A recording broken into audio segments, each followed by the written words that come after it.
When the blood-red axe struck Xueqi's body, he suddenly felt disembodied. After a fraction of a pause, the attack sent him crashing into a 4-story building over 30 yards away. What strength and speed! Xueqi exclaimed as he climbed out of the rubble. The great demon Nettle's strength was definitely at upper rank tier 4. If he had not switched the aura of wind to the aura of earth and activated absolute defense in time, even if he were a level 60 tier 2 swordmaster, that single hit would have obliterated him. Currently, although Xueqi had not received any damage, his entire body was numb. Even moving was difficult for him. The strength of a tier 4 great demon was simply too terrifying. Moreover, Nettle's strength wasn't just limited to his attributes. His techniques were similarly frightening. Nettle's simple swing had not contained any excess movements at all. The demon was operating at the same level as a top-tier expert. Against an opponent who possessed the attributes of a tier 4 class and the skills of a top-tier expert, even in his prime, Xueqi could only turn tail and run. Nettle could not help his surprise when he discovered that Xueqi was actually still alive. A tiny little ant had actually survived 3 of his moves. He had never encountered this in the past. Before the great demon could recover from his shock, Xueqi activated Phantom Kill. Suddenly, he turned and fled at maximum speed. You want to escape? Do you really think you can run from me, the great demon Nettle? Nettle revealed a malevolent smile. To the prideful great demon, the fact that Xueqi had provoked it repeatedly was humiliating. If others heard of this, he, the great demon Nettle, would watch his reputation in the dark den wither. Spreading his wings, Nettle transformed into a black streak of light as he chased after Xueqi. So fast. As expected of a winged tier 4 great demon. Glancing at the rapidly approaching great demon, Xueqi inwardly prayed that it would not discover his plan. Wind Rider only had a duration of 24 seconds. From the time he had activated Wind Rider until now, nearly 7 seconds had passed. He had also used up absolute defense already. If he wished to escape from the tier 4 great demon, his could only rely on diversions. At this moment, Xueqi's doppelganger hurriedly activated Blade Liberation and Windwalk. The doppelganger then dashed in the opposite direction of Xueqi. None of the surrounding level 40 chieftains could keep up with the doppelganger's speed. In just a short moment, the doppelganger had shaken off all its pursuers. Roughly 5 seconds later, Nettle also caught up with Xueqi. Despicable human, I admit that you are very skilled. A little tier 1 swordsman like you has actually forced me, the great demon Nettle, to expend so much effort to deal with you. As a reward, I will grant you endless torture. You will become my puppet for the rest of eternity. Nettle shouted, a ferocious grin appearing on his face as he watched the currently motionless Xueqi. Oh really? You'll have to catch me first, Xueqi replied disdainfully. Catch you? The great demon Nettle's expression sank as he suddenly discovered that the Xueqi before him had changed. Although the Xueqi before him had become stronger, his eyes were that of a puppet's. There was not the slightest sign of anger within those eyes. Damn! It's a doppelganger. Saying so, Nettle abruptly jumped into the air and returned to District 5. However, roughly 4 seconds after the great demon Nettle turned to fly back to the shelter, the originally emotionless Xueqi suddenly wore an angry expression. Xueqi had swapped positions with his doppelganger once more. The Abyssal Blade's Phantom skill could be an extremely powerful life-saving skill. As long as his doppelganger was still alive, Xueqi could swap positions with it indefinitely. With this move, even a tier 4 great demon should not think of killing him easily. Xueqi then changed directions and flew towards District 1. Even after Wind Rider's duration ended, the great demon could not find any trace of Xueqi. Finally safe. Xueqi, who currently hid in a forest, breathed a sigh of relief. Fortunately, the great demon does not know my trump card. Otherwise, I really would have died. Hopefully, this Moloch's ring is worth all I went through to get it. Xueqi carefully retrieved the pitch-black ring, which was engraved with innumerable inscriptions, from his bag. Omniscient eyes. Xueqi examined Moloch's ring. Immediately, a shocked expression appeared on his face. Impossible. At this moment, even Xueqi did not dare believe his own eyes. Moloch's ring was actually a legendary item. Chapter 601. Legendary Quest. Even after a long look, Xueqi still did not dare believe that what he was seeing was real. Legendary items were as rare as a phoenix's feather in God's domain, and not even Tier 5 players would necessarily possess one. Any player who owned a legendary item had the power to challenge opponents of a higher tier. Take Xueqi's fragmented legendary ranked Heavenly Dragon's Breath for example. When he activated Heavenly Dragon's power, he could contend with a Lord, which was the equivalent of a Tier 2 class, for a short time. If he possessed a legendary item, he could definitely contend with a High Lord. A Lord-ranked monster was merely the boss of a 20-man hard-mode team dungeon. Meanwhile, a High Lord was the boss of a 50-man hard-mode team dungeon. The difference in power was immense. If he could equip a legendary item now, not to mention a 50-man hard-mode team dungeon, he could even lead a team in a 50-man hell-mode team dungeon. He could even give a 100-man hard-mode team dungeon a try. A team dungeon tested the overall strength of a team, while a legendary item was capable of increasing the overall strength of a team significantly. This was the why legendary items were so frightening. They could break the limits of conventional strength. Unfortunately, although the information Xueqi had obtained regarding the Moloch's ring stated that it was a legendary item, it turned out that the ring was sealed. Moloch's ring, legendary rank. Sealed by the Lord of Balrog's. Legend has it that this ring contains all of the Lord of Balrog's secrets and power. By wearing this ring, one can obtain this power. After Moloch's ring had been sealed away, the great demon nettle stood guard over the item. The ring holds the great demon nettle's mark, allowing the great demon to sense its location periodically. System: Legendary Quest, Lord of Balrog's Fall, activated. Quest details: lift the seal on Moloch's ring. Quest rewards: unknown. A legendary quest. Xueqi smiled bitterly. No wonder the penalty Discipline Paradise received was so severe. Just the penalty for failing an epic quest could half cripple a player's character, not to mention a legendary quest. However, I've never heard of this legendary quest before. The clues the quest provides are so limited, too. It says that I need to lift the seal on the ring, but it doesn't tell me how to do that. The ring doesn't provide any clues, either. It is no wonder Discipline Paradise failed the quest. Xueqi knew very well just how frightening a legendary quest was. A single epic quest had already given Xueqi such a huge headache, not to mention a legendary quest. However, God's domain was fair in all regards. If he could complete this legendary quest, the reward he could obtain would definitely be incredible. In God's domain, if a player wished to obtain a legendary item, they would have to do so by completing a legendary quest. However, a majority of the players that took this path normally ended up plunging themselves into a dark abyss. This was also why legendary items were so rare. If possible, Xueqi would rather not accept a legendary quest right now. After going through so much to get this ring, in the end, it still doesn't help me get to the Dark Denva. Xueqi sighed. Currently, as long as he held onto this ring, a great demon would hunt him. Moreover, there was no definite time as to when the great demon nettle would make his appearance again.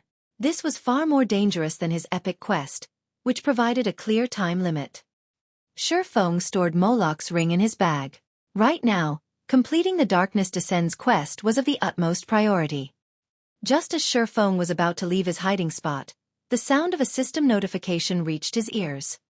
System: Moloch's ring has detected the presence of the power of darkness. Do you want Moloch's ring to devour the power of darkness? Devour the power of darkness? Xueqi was stunned. Giving it some thought, he could not recall there being anything important in his bag. He then clicked Agreed. In the next moment, the dozen or so soul crystals inside his bag disappeared. Meanwhile, due to having devoured the soul crystals, the inscriptions on Moloch's ring glowed slightly. System: First seal on Moloch's ring lifted. It's lifted just like that? The sudden development rendered Xueqi speechless. He then examined Moloch's ring again. Moloch's ring, legendary rank. Sealed by the Lord of Balrog's. Legend has it that this ring contains all of the Lord of Balrog's secrets and power. By wearing this ring, one can obtain this power. After Moloch's ring had been sealed away, the great demon nettle stood guard over the item. The ring holds the great demon nettle's mark, allowing the great demon to sense its location periodically. First seal lifted. A fragment of its power has been released. Power of darkness required to lift the second seal, 6/100. All attributes plus 10%. Fire resistance plus 30. Additional skill dash. Gate of Darkness. Opens a teleportation gate to the central area of the Dark Denver. Duration: 10 minutes. Cooldown: 24 hours. Sure enough, the Dark Den and this ring are related, Xueqi stated, laughing. With this, I can head to the central area of the Dark Denver.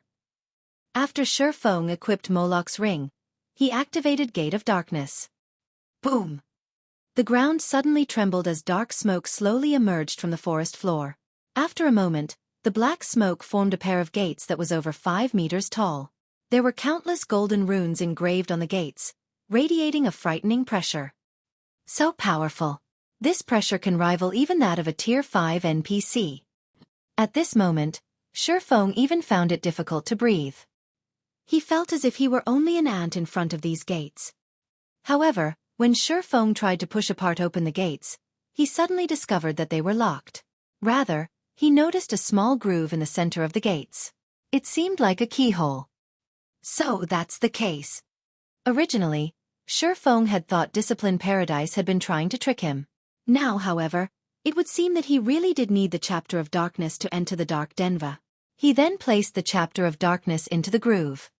When Xueqi placed the black slate tablet into the groove, the golden runes on the gates suddenly linked with each other, releasing a golden brilliance.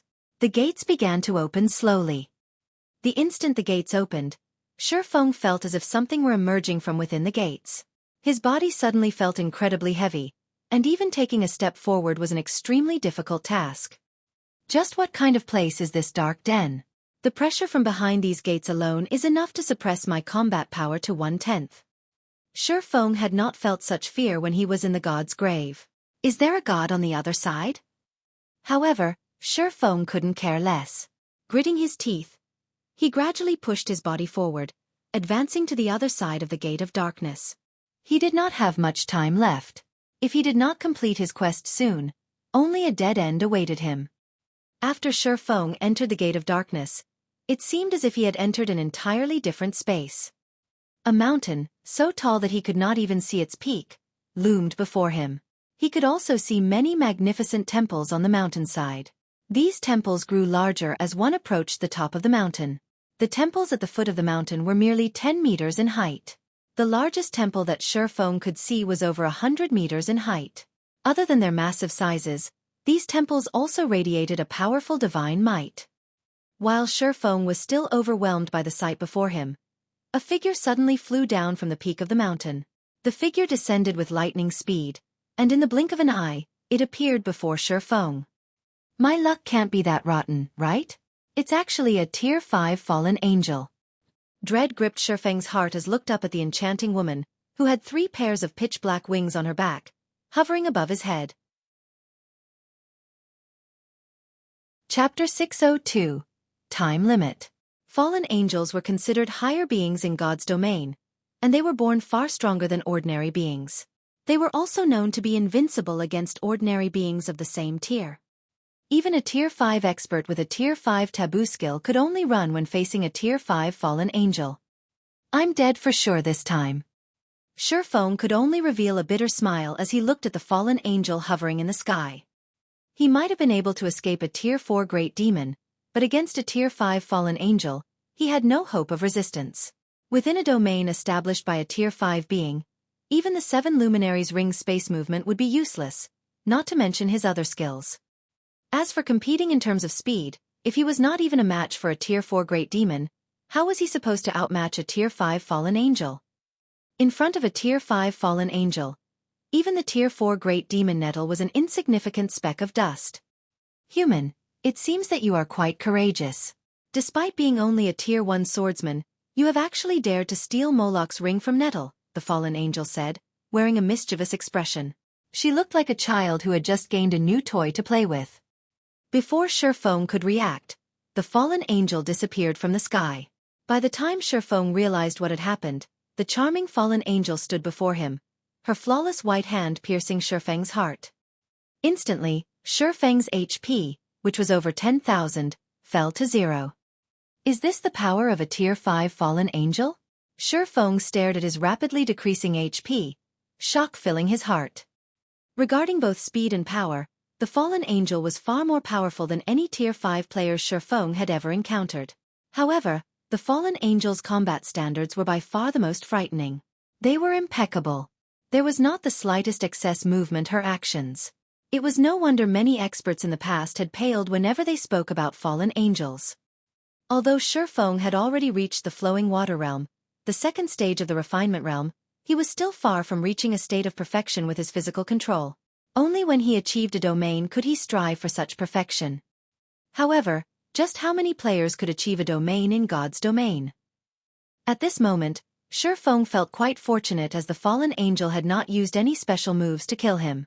Rather, she had only needed an ordinary attack to finish him off. With this, he would only lose 1 level and some skill proficiency at most. Moreover, other than some items that would drop upon death, players would not drop any of their equipment when killed by monsters. What's going on here? When Xueqi opened his eyes, he discovered that he was still in the dark den after coming back to life. However, he had revived much further away from the towering mountain. If he wanted to head towards the mountain, he would have to run for more than half an hour. Normally, when a player died in a special map, they would revive back in a city. Since the Tier 5 fallen angel had killed him logically, that should have been where he revived, in a city, yet he had revived out in the fields. Xueqi then hurriedly called up his attribute panel, checking his attributes and the contents of his bag. Good. I only lost a level and some skill proficiency. Xueqi released a sigh of relief. Regardless if he were level 33 or level 32, it did not matter too much to Xueqi. Just what is going on? Looking around, Xueqi suddenly discovered a golden avenue paved through the endless plains. There were also countless monsters moving along this avenue towards the towering mountain. The monsters' levels varied greatly, with the lowest being level 10 and the highest being over level 100. A single glance told Xueqi that there were tens of thousands of monsters moving along the golden avenue. Moreover, these monsters consisted of a wide variety of races. The majority were not linked to the forces of darkness. Xueqi even spotted human NPCs. These NPCs also did not belong to the dark forces, and they looked more like adventurers. Like the monsters, the NPCs' levels ranged from level 10 to over level 100. Why are there so many human NPCs here? Xueqi was shocked. However, his shock did not stop him from quietly approaching the golden avenue. As a precaution, Xueqi activated Phantom Kill, sending his doppelganger ahead of him. Surprisingly, however, even after these monsters and NPCs noticed Xueqi's doppelganger, they showed no signs of aggression. When the doppelganger stepped onto the golden avenue, Xueqi received a system notification stating that he could not attack anyone while inside this region. There was no danger.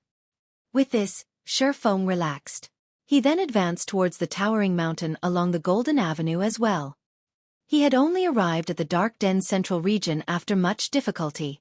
There was more than an 80% possibility of the Bible of Darkness being somewhere on the mountain. Xueqi had completed quite a few epic quests before. The Tier 5 fallen angel had only killed him with a normal attack. This proved that he had yet to fail the quest. It was possible that he had only incurred a punishment because he had used an incorrect method to enter the Dark Denver. Otherwise, he would have truly been finished. If a Tier 5 fallen angel were guarding the Bible of Darkness, unless he were a Tier 6 God-ranked player, completing this epic quest would be impossible. Moreover, the fact that Fantasy Extinguisher had managed to complete this quest in the past proved that there was definitely some other way to scale the mountain and steal the Bible of Darkness. Arriving at the foot of the mountain, Xueqi discovered that the golden avenue led towards a massive altar. Above the altar, countless monsters fought viciously, tearing each other apart. Occasionally, victors would emerge from the ceaseless battles, holding a golden key. These victors would then scale the mountain, reaching Xueqi's original arrival point. Sure enough, my entry was flawed. After watching the situation for a while, Xueqi did not discover any high-tiered monsters guarding the mountain. There were also no Tier 5 fallen angels patrolling the sky. Very quickly, Xueqi arrived before the altar. The instant he set foot onto the altar, a system notification sounded out by his ears. System, defeat all enemies before you, and you will be given entry into the World Summit. System: you will gain 1 minute for every common monster killed, 10 minutes for every elite monster killed, 30 minutes for special elites, 100 minutes for chieftains, and 500 minutes for lords. System: you may choose 10 monsters to serve as your opponent. If you fail to defeat all of your opponents, you will die. System: you have 19 minutes to decide. Failure to do so will result in automatic forfeiture. You will die if you forfeit. I see. There is a restriction for entering the World Summit. It seems that I'll have to choose who my opponents carefully. Xueqi finally understood the gameplay here. However, if I only kill 10 common monsters, 10 minutes won't be long enough to explore all of the World Summit. I will most likely run out of time after traveling a short distance. No matter how he looked at it, an item like the Bible of Darkness would not be easy to find. It might even be at the very top of the mountain. He would not reach the top of the mountain even if he spent 10 hours traveling. However, if he chose monsters that were too powerful, he'd be at a disadvantage. On the off chance that he could not kill the opponents he selected, he would have truly dug his own grave. A lord was equivalent to 50 special elites or 5 chieftains. However, although a lord provided the most time, it was also the most difficult monster to take down. Moreover, if he had to face more than one lord simultaneously, the difficulty of the challenge would increase manifold. Yet, if he did not challenge high-ranking monsters, he would not have enough time to explore the World Summit. While standing on the massive altar, Xueqi pondered for a very long time. System: you have 1 minute to consider. Please make your decision as soon as possible. Chapter 603, S Rank. Time passed quickly, and Xueqi's head was spinning. This was a test meant to determine a player's understanding of themselves and their abilities. If a player overestimated their strength and skills, they might bring about their own deaths due to choosing monsters that were too strong. On the other hand, if they chose monsters that were overly weak, they might fail their quest due to having insufficient time. In other words, the more a player understood of their own strength, the more benefits they could obtain through this test. With berserk skills such as Heavenly Dragon's Power and Blade Liberation, although it was possible for Xueqi to kill a lord of the same level, the same did not true for a group of lords. Hence, Xueqi could not make this decision lightly. System: you have 30 seconds to consider. Please make your decision as soon as possible.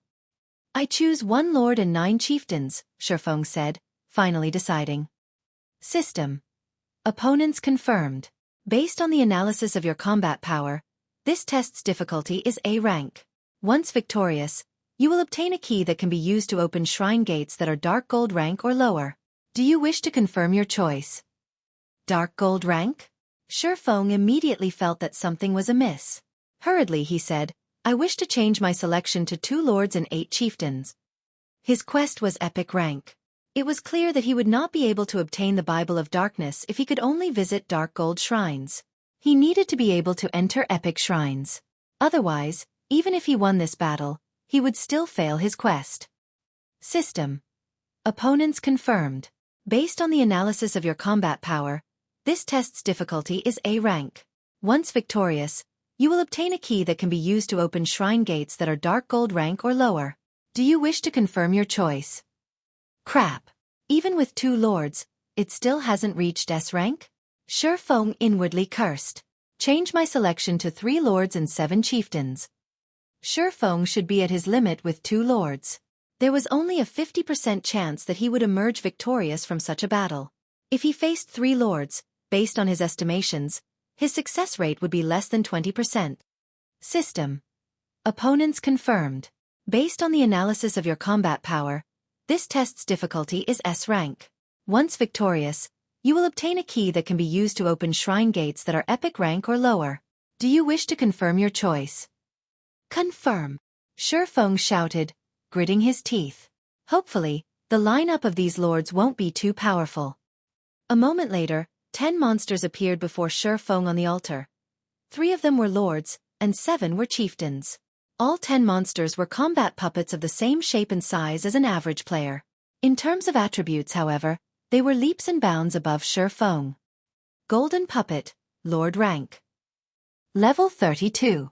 HP 1, 600, 000/1-600-000. Silver Puppet, Chieftain Rank. Level 32. HP 550, 000/550, 000. Good. My luck isn't that rotten after all. These puppets are all melees, and their HPs are quite low as well. I shouldn't have too many issues if I fight them from a distance. Xueqi released a sigh of relief. When the battle started, the 10 puppets began moving. Step by step, they slowly approached Xueqi, lacking the dexterity of a living creature. However, Xueqi did not dare to be careless. Immediately, he activated Heavenly Dragon's power, increasing his strength by 100% and defense and HP by 300%. Instantly, Xueqi's HP broke through the 30,000 threshold. Sure enough, lords were not that easy to deal with. The instant Xueqi activated Heavenly Dragon's power, the combat puppets dashed towards him, much faster than an ordinary chieftain and lord. The 10 combat puppets crossed the distance of 50 yards in the blink of an eye. The first to attack were the silver puppets, who thrust their spears at Xueqi. Following closely, the golden puppets unsheathed the twin swords slung over their backs. Without hesitation, Xueqi activated the ice blue devil flame and black emperor, holding nothing back. Deep blue flames covered Xueqi's entire body, raising his fire and ice damage by 40%. Xueqi then used Sky Wheel Sword, sealing the movements of all 10 combat puppets within a fixed perimeter. He followed up with a firestorm. Ice blue flames devoured the 10 combat puppets, dealing over -20,000 damage, or -40,000 damage with a critical hit, to all 10 puppets every second for 5 seconds. When the spell's duration ended, the 10 combat puppets had received over -100,000 damage each. Xueqi fully displayed the devastating might of the large-scale destruction spell. Meanwhile, Xueqi collected 30 stacks of death aura from this single attack. I'll get rid of one of you first. Xueqi then took out a bottle of 100-berry wine from his bag, drinking it. Instantly, his compatibility rate with his sword soared. Moving towards a silver puppet with less than 300,000 HP remaining, he used Phantom Kill, followed by Flame Burst. 24 consecutive strikes. 24 swords of light illuminated the altar. The silver puppet faded out of existence. Although Xueqi killed 1 silver puppet, the remaining 6 silver puppets and 3 golden puppets caught him in a pincer attack. With his most powerful burst skill exhausted, Xueqi used Thunderflame Explosion to slow the remaining combat puppets, as well as deal over -10,000 damage to each. Due to his compatibility rate rising, he managed to achieve a 95% completion rate on Thunderflame Explosion, reducing the movement speed of these combat puppets for over 10 seconds. Following which, he switched to the Aura of Wind, turning around and fleeing with his doppelganger. Facing 2 lords at the same time was already enough to overwhelm Xueqi, not to mention 3 lords and 6 chieftains simultaneously. With the Aura of Wind's movement speed increase and Thunderflame Explosion's movement speed reduction, the silver puppets were unable to catch up with Xueqi. As for the golden puppets, although their speed allowed them to keep up with Xueqi, their occasional attacks caused their speed to drop sharply as well. As a result, it became impossible for them to surround Xueqi. Meanwhile, Xueqi activated 9 Dragon Slash, the 12 Abyssal Blade Phantoms constantly assaulting the distant silver puppets. From time to time, Xueqi would also attack with the Blazing Meteor. Although damage from his ranged attacks caused was not as high as the Abyssal Blade, each attack still dealt around -2,000 to -3,000 damage. Occasionally, Xueqi would also use Thundering Flash to inflict the damage amplification effect on the remaining 9 combat puppets. Xueqi also constantly expended the death auras he accumulated to reduce the cooldown of Thunderflame Explosion, Thundering Flash, and other skills. Among them, he reduced the cooldown of Flame Burst the most. In such a way, Xueqi reduced the movement speed of all combat puppets while exterminating the silver puppets. From time to time, he would use Flame Burst to instant kill a silver puppet. In less than 2 minutes, Xueqi had annihilated all of the silver puppets. Only 3 golden puppets remained. However, these 3 golden puppets were inseparable. Xueqi could not find a chance to take them on one-on-one. Moreover, even though so much time had passed since the battle began, the 3 golden puppets were still at full HP thanks to their battle recovery. Even when Xueqi activated Wind Rider and managed to single out one of the golden puppets with his overwhelming speed, the remaining two would quickly catch up.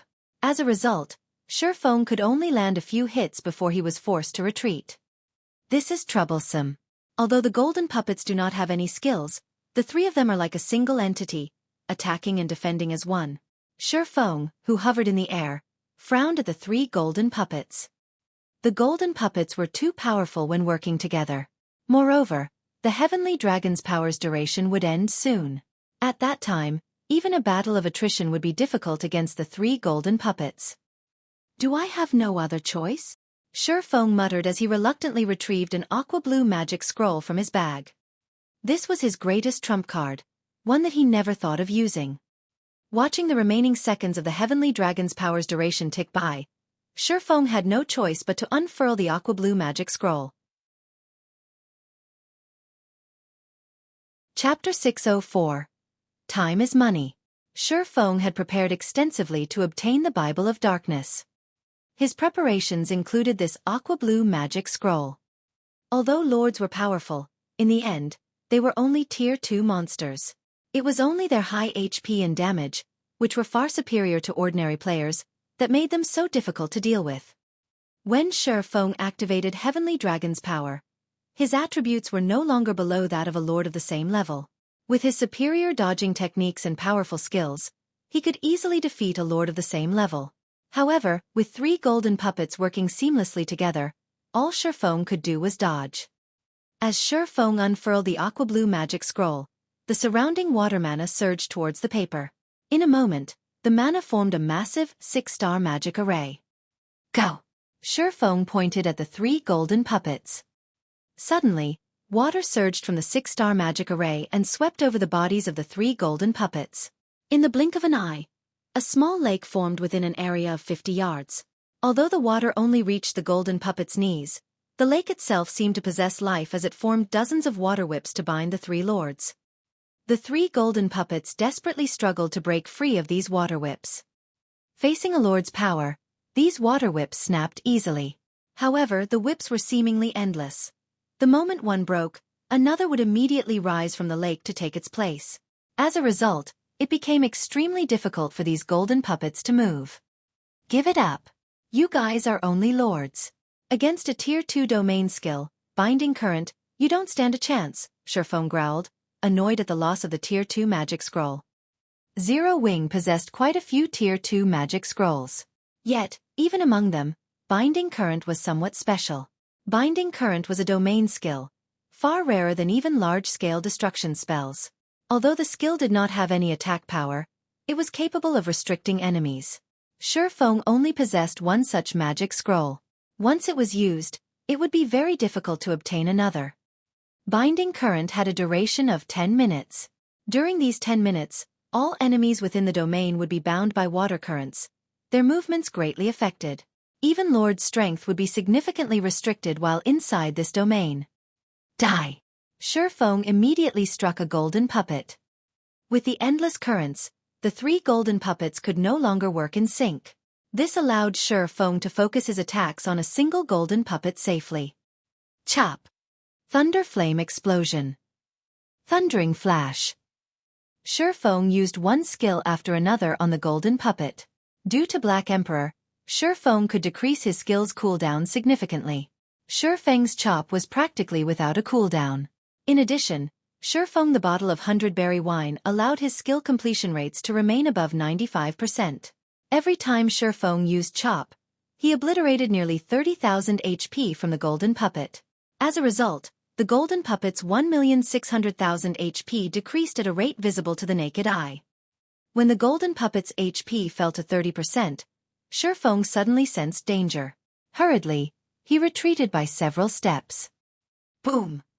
After backing up, a powerful impact slammed into Xueqi, sending him flying over a dozen yards backward.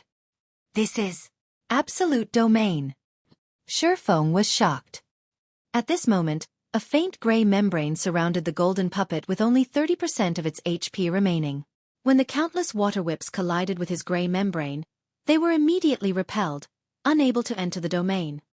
Without the currents binding it, the golden puppet recovered its speed fully. In the blink of an eye, the golden puppet arrived before Xueqi and brandished its twin swords. The puppet's swords were like whips as they viciously assailed Xueqi. Just in time. Xueqi involuntarily smiled. As if he had long since seen through the golden puppet's intentions, he nimbly bent his body, allowing the whip-like swords to move over his body unhindered. The puppet's swords slid against Xueqi's body as they passed. However, they did not truly connect with Xueqi. Flowing Water Realm. Xueqi was like flowing water as he received the golden puppet's barrage, evading the countless sword lights smoothly. He would also occasionally strike back at the golden puppet, his attacks targeting the monster's joints. If the puppet were capable of using any other skills, Xueqi might really be in a predicament. However, since it could only use Absolute Domain, a skill that dispelled all control skills targeting its user, the golden puppet was no threat at all. In terms of power, he was not one bit inferior to a lord. As for speed, although he was slower than the golden puppet, he could make up for the gap with his dodging techniques. Moreover, even in the event that dodging was not possible, he could confront the puppet directly. He was not afraid of facing the lord in melee combat. After roughly a dozen seconds, Xueqi finally defeated one of the golden puppets. With the death of one golden puppet, Xueqi's concerns had gone out the window.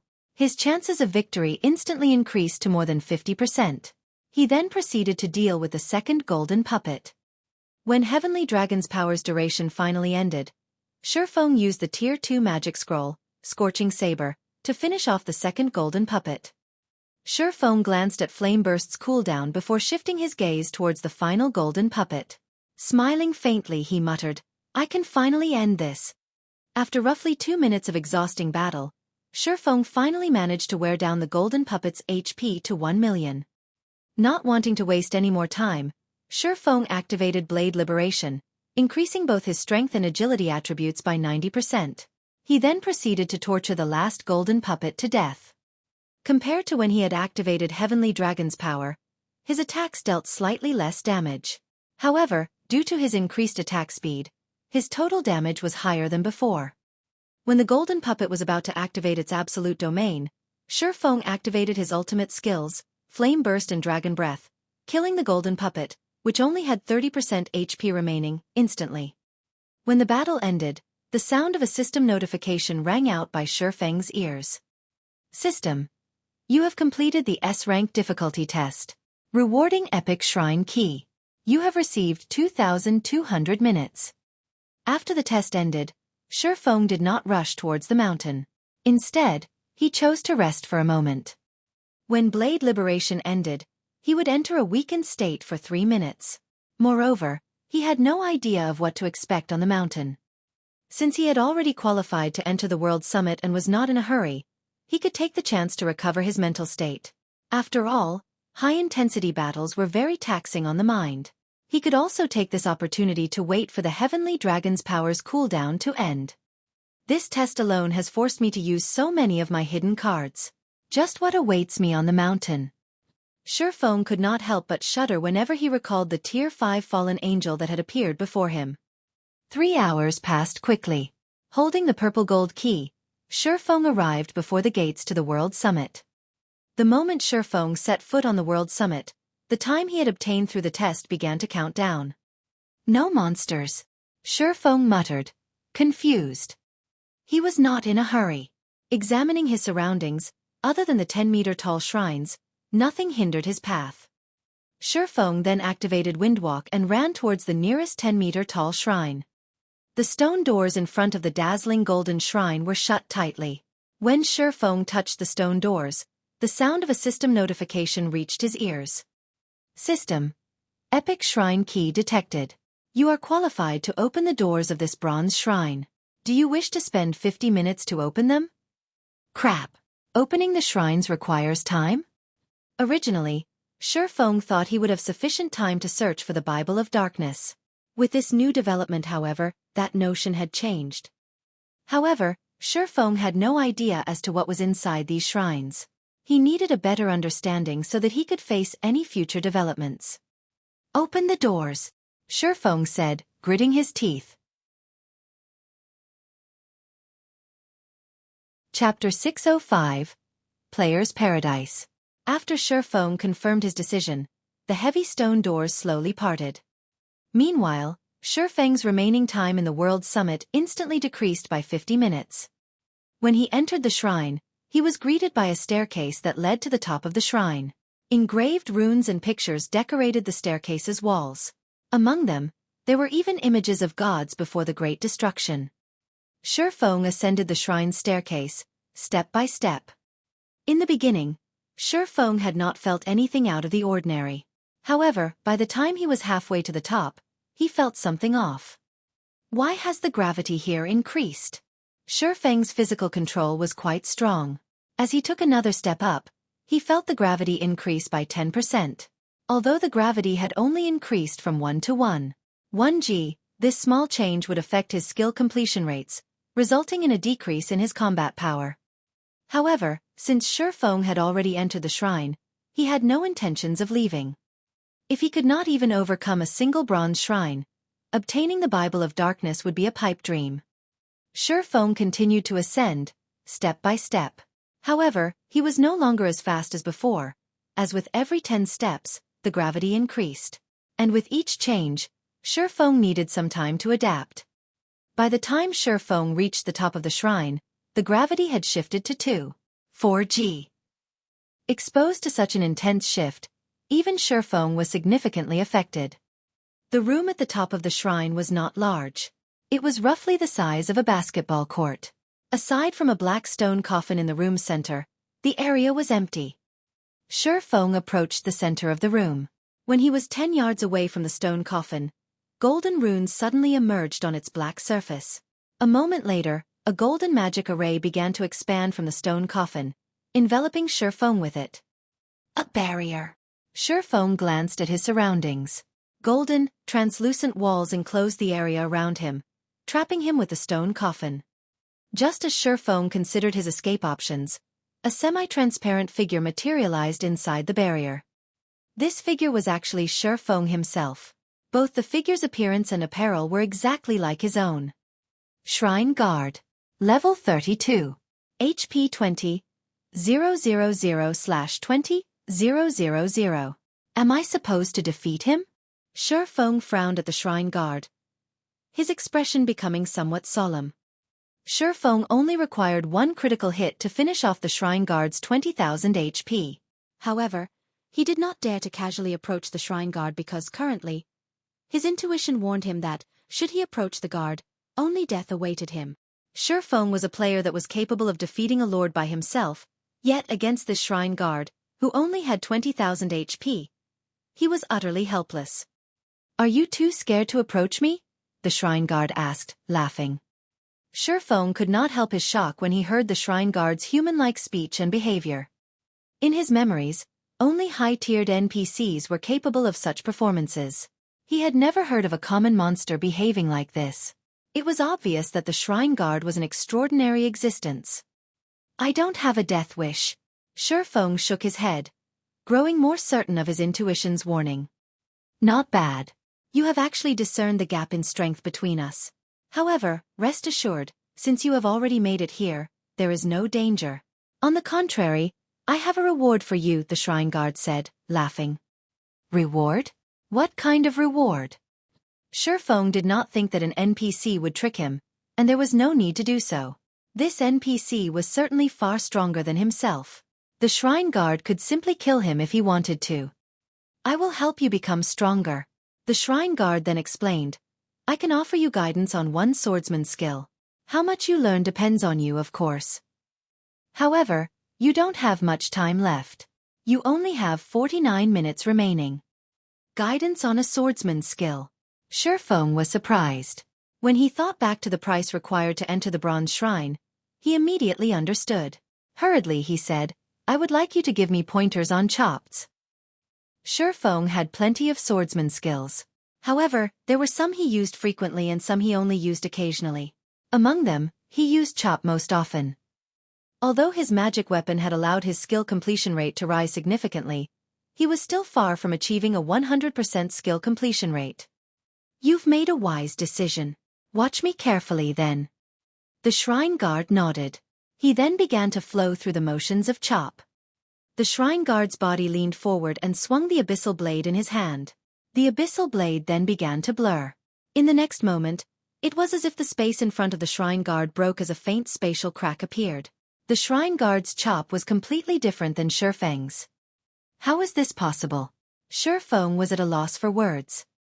His skill completion rate with chop was over 95%, and he was extremely close to reaching perfection. However, whenever he used chop, it always appeared in the form of 3 sword lights resembling full moons that gathered at a single point. However, these 3 sword lights did not appear when the shrine guard used chop. From the beginning, there had only been a single sword light. Moreover, the shrine guard's swing had not been particularly fast, so Xueqi could see the skill being executed very clearly. However, the most frightening aspect was the power the shrine guard's chop had displayed. Xueqi could sense that the shrine guard's strength and constitution and his own were exactly the same. The only difference was that the shrine guard had slightly more HP. Yet, the shrine guard's chop could tear apart space itself. Although the spatial crack that had formed seemed very small, the might it contained was sufficient to kill him instantly. Despite the shrine guard's speed and power being ordinary, he was actually able to display such frightening power. Confused? The shrine guard asked, smiling. Ma'am. Xueqi nodded and admitted shamelessly. No matter what was said or done, he was a top-tier expert in God's domain who had reached the flowing water realm. Although he still could not compete with those apex experts in the past, he was not that far away from reaching their level. Yet, the chop the shrine guard had executed shattered his conception of the skill known as chop. If you don't understand, I will display the skill a few more times.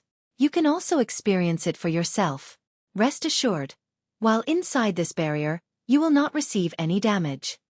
The shrine guard spoke like a teacher who guided his student carefully. Hearing this, Xueqi quickly sought the shrine guard's guidance. If one wished to improve on their techniques, the fastest way to do so was through actual combat. Previously, he had kept a distance between himself and the shrine guard, worried that the NPC would kill him. Now that he knew the NPC intended to help him improve his ability with the skill, he would not hold back. Immediately, he displayed his best chop and began battling the shrine guard. Since Xueqi attacked him, the shrine guard replied with a chop of his own. When the 2 swords collided, sparks flew into the air around them. Pang! In one moment, Xueqi sent a chop at the shrine guard, and in the next moment, his body left an imprint on the barrier's wall. There was even a faint spatial crack lingering in Xueqi's original position. Is this a super perfect skill? Xueqi stared at the shrine guard with a stupefied expression. His mind replayed the shrine guard's sword swing. Regarding speed, Xueqi was definitely the victor. Moreover, he had prepared to dodge the NPC's attack beforehand. However, before he had any chance to dodge, the shrine guard's sword had collided with his own. He instantly felt a tremendous power flow into his hand. In the next moment, he had been thrown backward. Xueqi was still badly shaken by the shrine guard's attack. Fortunately, this was only a lecture. Otherwise, the NPC's attack might have really killed him. He and the shrine guard were worlds apart from each other. Perfect, the shrine guard laughed. Nothing is perfect in this world. It is only because your vision is limited, and you are confined to your own world. Nothing is perfect? Xueqi thought about the skill completion rate's limit of 100%. Yet, the shrine guard had said that nothing was perfect. Could the skill completion rate possibly exceed 100%? The more Xueqi thought about it, the more he felt it was possible. Otherwise, why would his chop, which neared a 100% completion rate, be so inferior to the shrine guard's? Following which, Xueqi faced off against the shrine guard again and again. Although every exchange ended in Xueqi's utter defeat, the more Xueqi fought, the more his excitement grew. He felt as if he had caught on to something that he had never noticed before. He had placed too much importance on his body, trying too hard to replicate a skill's template motions that had been provided by the system. He had forgotten to think outside of the box. As Xueqi traded blows with the shrine guard, his skill completion rate continued to rise. 96%. 97%. 98%. It should feel like. Xueqi leaned forward. He no longer pursued ultimate speed as he swung his sword along the air's resistance. Suddenly, a spatial crack appeared before him. Chop's skill completion rate reached 101%. Chapter 606. Epic Shrine. This is a really wonderful feeling. When Xueqi looked at the black fissure before him, he could not help but recall the sensation he felt when he drew his sword before. Unfortunately, he had only achieved this super-perfect completion rate accidentally. Trying to grasp this feeling was akin to trying to catch a dream. Just as Xueqi was about to commence another bout with the shrine guard, the sound of a system notification suddenly entered his ears. System. Active duration of the shrine has ended. Player will be sent out of the shrine in 3 seconds. Time's up already? Xueqi could not help his surprise. He felt as if he had fought against the shrine guard for only a short while. He still had many questions he wished to gain answers to. Yet, before he realized it, 50 minutes had already elapsed. By the time Xueqi snapped out of his daze, he was already back outside the gates of the bronze shrine. Xueqi still wanted to enter the shrine again. However, the system notified him that he had already opened this shrine once before, and that he would have to wait another 7 days before he could open it again. Truly a pity. If I were to practice there for a few more hours, I might be able to grab a hold of that feeling, Xueqi silently lamented. In God's domain, whether it be a player's combat techniques or skill usage, both were learned through self-experimentation. There was no teacher to guide players on these topics. The system only provided a holographic video of the template motions of a skill. The rest was up to the players themselves to experiment and practice. Having someone specially teaching them how to use their skills was definitely a heaven-sent opportunity. After all, having a guide was far more efficient than groping for answers in the dark. The learning speed would definitely be more than 10 times faster. Otherwise, there wouldn't be so many players who couldn't achieve a 100% skill completion rate. I wonder what kind of rewards the other shrines have? Expectations welled up inside Xueqi.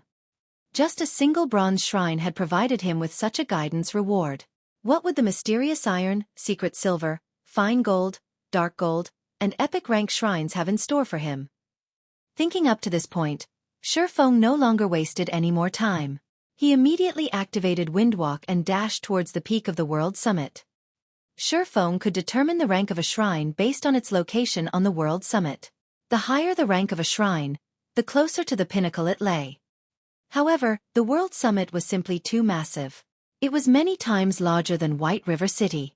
Despite continually alternating between Windwalk, Windrider, and Speed Scrolls, Xueqi had reached only the middle section of the world summit after running for 3 full hours. He still couldn't see the peak of the mountain from where he stood. On the other hand, the shrines at the foot of the mountain were no more than little dots in his eyes now. I have managed to reach the area of the fine gold shrines only after 3 hours. That's 6 special elite kills gone. Even if an expert player were to come here, they would not be able to obtain the reward of the fine gold shrines. Xueqi had tried checking one of the fine gold shrines earlier, and it required him to spend 200 minutes just to open it. It should be known that the current elite players of God's domain were only capable of contending against an elite monster of the same level, while ordinary experts were capable of opposing up to a special elite of the same level. Only first-rate experts could fight a chieftain of the same level. As for top-tier experts, they were capable of contending against a lord of the same level. In order to arrive at this place and open the doors of a fine gold shrine, a player would need to defeat 2 chieftains and 8 special elites, obtaining 440 minutes, at the very least. In other words, an extremely powerful first-rate expert would barely be able to open the doors of a fine gold shrine and obtain the reward stored within it. I have only reached the middle section of the mountain. Just how long do I have to continue running to reach the epic rank section? Xueqi grew somewhat worried. Xueqi discovered that the distance between shrines also grew wider the further up he went. He had only reached the edge of the fine gold shrine area right now. He still had to traverse the dark gold area to arrive at the epic area. He also had to spend time searching for the right epic shrine. Moreover, he had obtained the epic shrine key by the skin of his teeth. He had no idea how much time was required to open the doors of an epic shrine. In the off chance that he did not have enough. This place really is damnable. I can't use the aura of space's spatial movement here. Only the aura of wind speed increase and Windrider are of some help. The rules of the World Summit were thoroughly exasperating. If Xueqi could use spatial movement here, he could travel a distance of 400,000 yards in just 1 second, saving him hours in travel time. Time passed by quickly. After running for another 5 hours, Xueqi finally arrived before a shrine that was over 300 meters in height.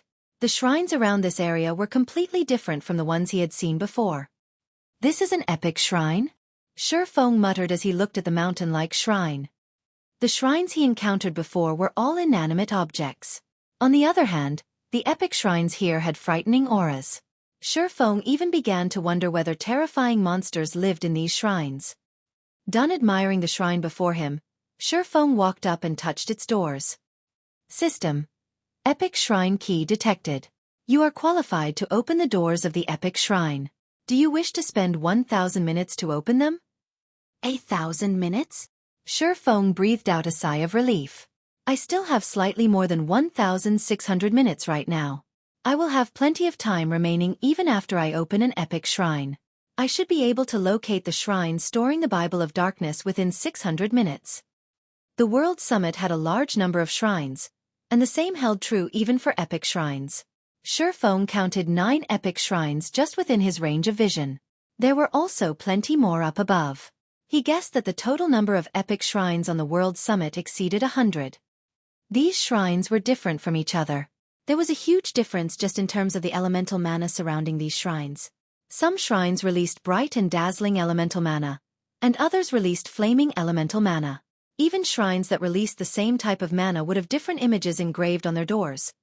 Images of angels, demons, and many other races. Some shrine doors even depicted gods. Hence, Xueqi would not have difficulty looking for the shrine that contained the Bible of Darkness, so long as he had sufficient time. The Bible of Darkness is a treasure of the demon race. It should be stored in one of the demonic shrines of the darkness element. Although Xueqi had little understanding of the World Summit, he knew quite a lot regarding mana. A curse was categorized as a darkness skill. Since it was a great demon who had cursed him, the great demon knew how to cast darkness spells. This meant that the Bible of Darkness had to be related to a shrine of the darkness element. With a target in mind, Xueqi quickly began his search. Very easily, he had managed to locate 5 darkness shrines. Among them, only 2 belonged to the demon race. Meanwhile, of these 2 shrines, one belonged to the Lord of Destruction, while the other belonged to the Lord of Nightmares. The Bible of Darkness was a descriptive record of all demons written by the Lord of Destruction. Rumor had it that as long as one managed to control the Bible of Darkness, they would become the Lord of Demons with all demons obedient to their commands. Without hesitation, Xueqi opened the Lord of Destruction's shrine. When the black stone doors parted, an ancient aura washed over him.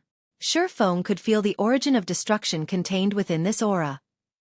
The pressure he felt coming from within the shrine was far more powerful than what he had felt from the Tier 5 fallen angel he encountered before. Amazing! It is only a shrine. There is clearly no living being inside, yet it gives off such an overwhelming pressure. As expected of the Lord of Destruction's shrine, Xueqi exclaimed, "Heavenly Dragon's power, activate!" The immense pressure made even walking a difficult task for Xueqi. However, after activating Heavenly Dragon's power, the weight pressing down on him lessened significantly. He was then able to enter the shrine with relative ease. Chapter 607. Magic Device. The moment Xueqi stepped into the shrine, it was as if he had arrived in another world. He could hear the chirping of birds and smell the fragrance of flowers. Verdant trees and grass filled his vision. Instead of a shrine, this place looked more like a garden. Fallen Angel. Inside the garden, Xueqi immediately discovered the fallen angel that had killed him previously. 3 pairs of pitch-black wings, a perfect, enchanting body, long and slender legs, as well as that jade-white skin and flawless face. Of all the women Xueqi knew, only the great divine official Charlene was a match for this fallen angel. Any other woman standing before her would simply pale in comparison. "Human, you sure are fast," the Tier 5 fallen angel giggled as she looked at Xueqi with her aquamarine eyes. "You adventurers are truly blessed by the heavens, being born with an immortal soul. Even we would find it difficult to thoroughly kill you adventurers." Even until now, Xueqi still got chills whenever he thought back to how the fallen angel had killed him instantly. Most likely, Only a few players throughout the entire God's domain could rival that near-perfect combat technique. If he had not known that only rewards, and no punishments, awaited him inside these shrines, he would have long since fled this shrine. My name is Serena. Come over. You entered the World Summit normally this time, so I won't kill you. Serena laughed as she beckoned Xueqi with her hand. Since you've managed to make it to this place, it shows that you indeed possess some ability. I can give you 2 options. 2 options? Xueqi asked curiously.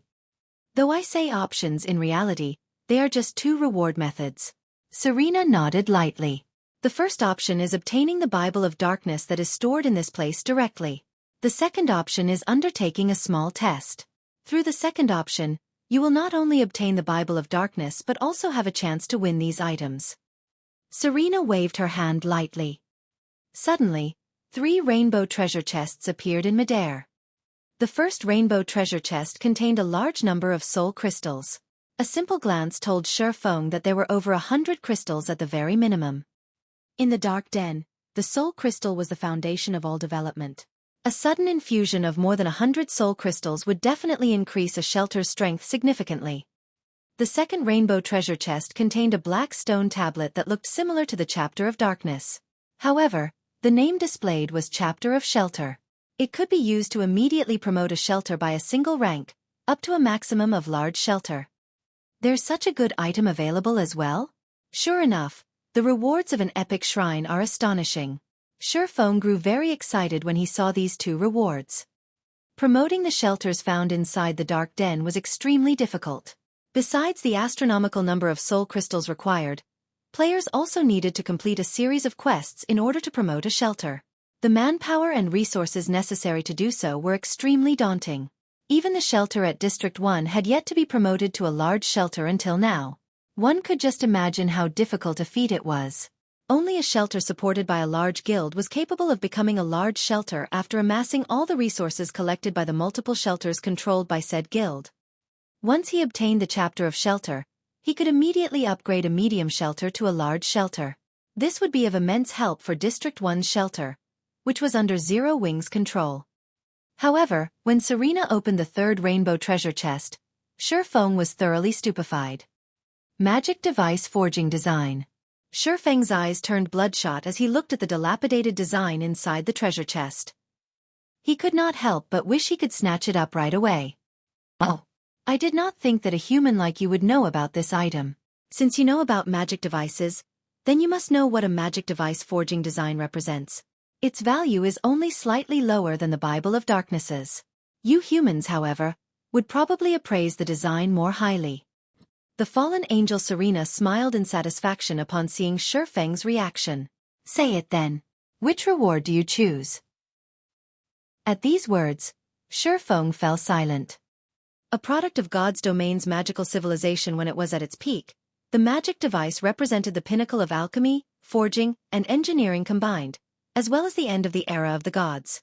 Even the lowest-ranked bronze magic device boosted a player's strength to a whole new level, not to mention a magic device forging design. Even the lowest-ranked bronze magic device forging design could provoke a war between guilds.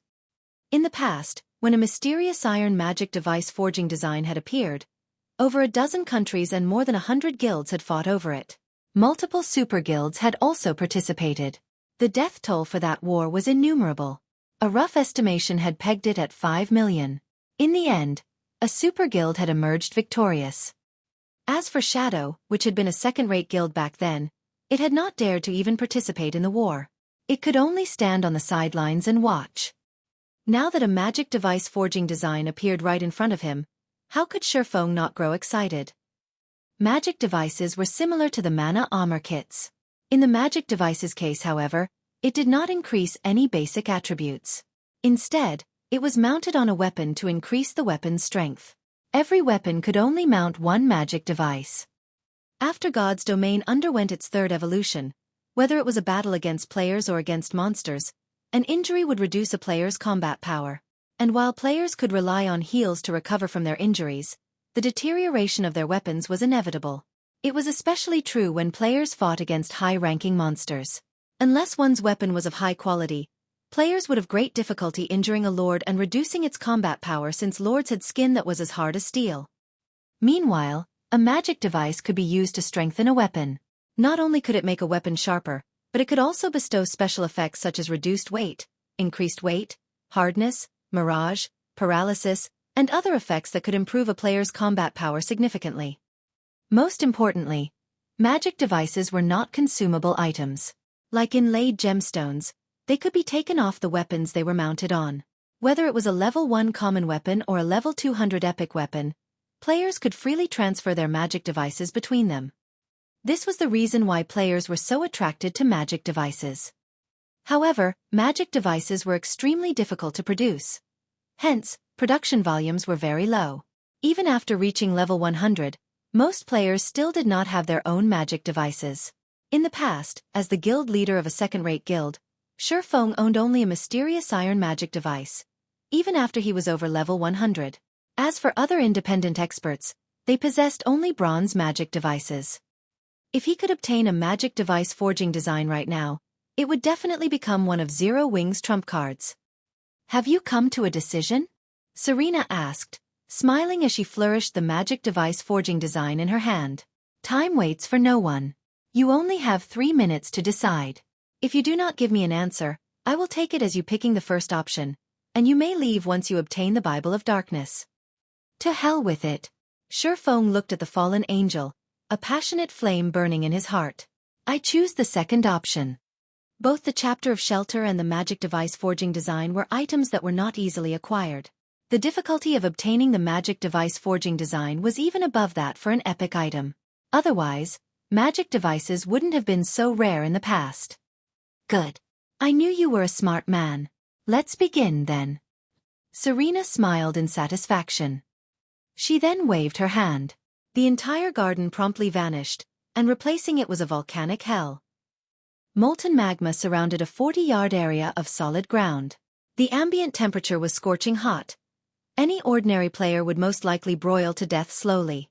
Only someone like Xueqi, who possessed high fire resistance, could stay in this place for long periods of time.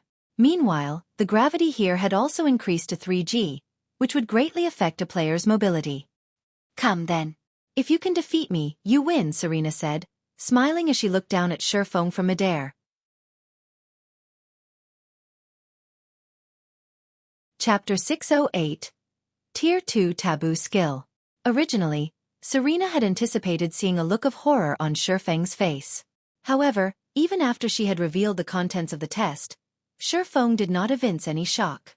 On the contrary, it seemed as if he felt that the test was totally reasonable. "Don't you feel surprised that the final test actually requires you to defeat me?" Serena asked, a perplexed expression on her face as she looked at Xueqi. A Tier 1 human against a Tier 5 fallen angel. With such a massive gap, even a person with a stable mentality would feel despair. And if not despair, then at the very least, anger, as this was obviously not a fair contest. Yet, Xueqi remained unfazed by this revelation, so how could she not be surprised? "Since the rewards are so bountiful, I naturally prepared for the worst. Not to mention, I really don't have a choice, do I?" Xueqi laughed, a helpless smile on his face. There were no free lunches in God's domain. Not to mention, the rewards of the test were of such a frightening caliber. "It seems that you understand the rules of the world quite well, so it wasn't just luck that prompted you to pick the second option." Serena squinted her aquamarine eyes slightly as she looked at Xueqi. At this moment, she no longer looked down at the human before her. Curling her blood-red lips into a seductive smile, she continued, "If you had chosen the first option, then the Bible of Darkness you would have received would have been a replica.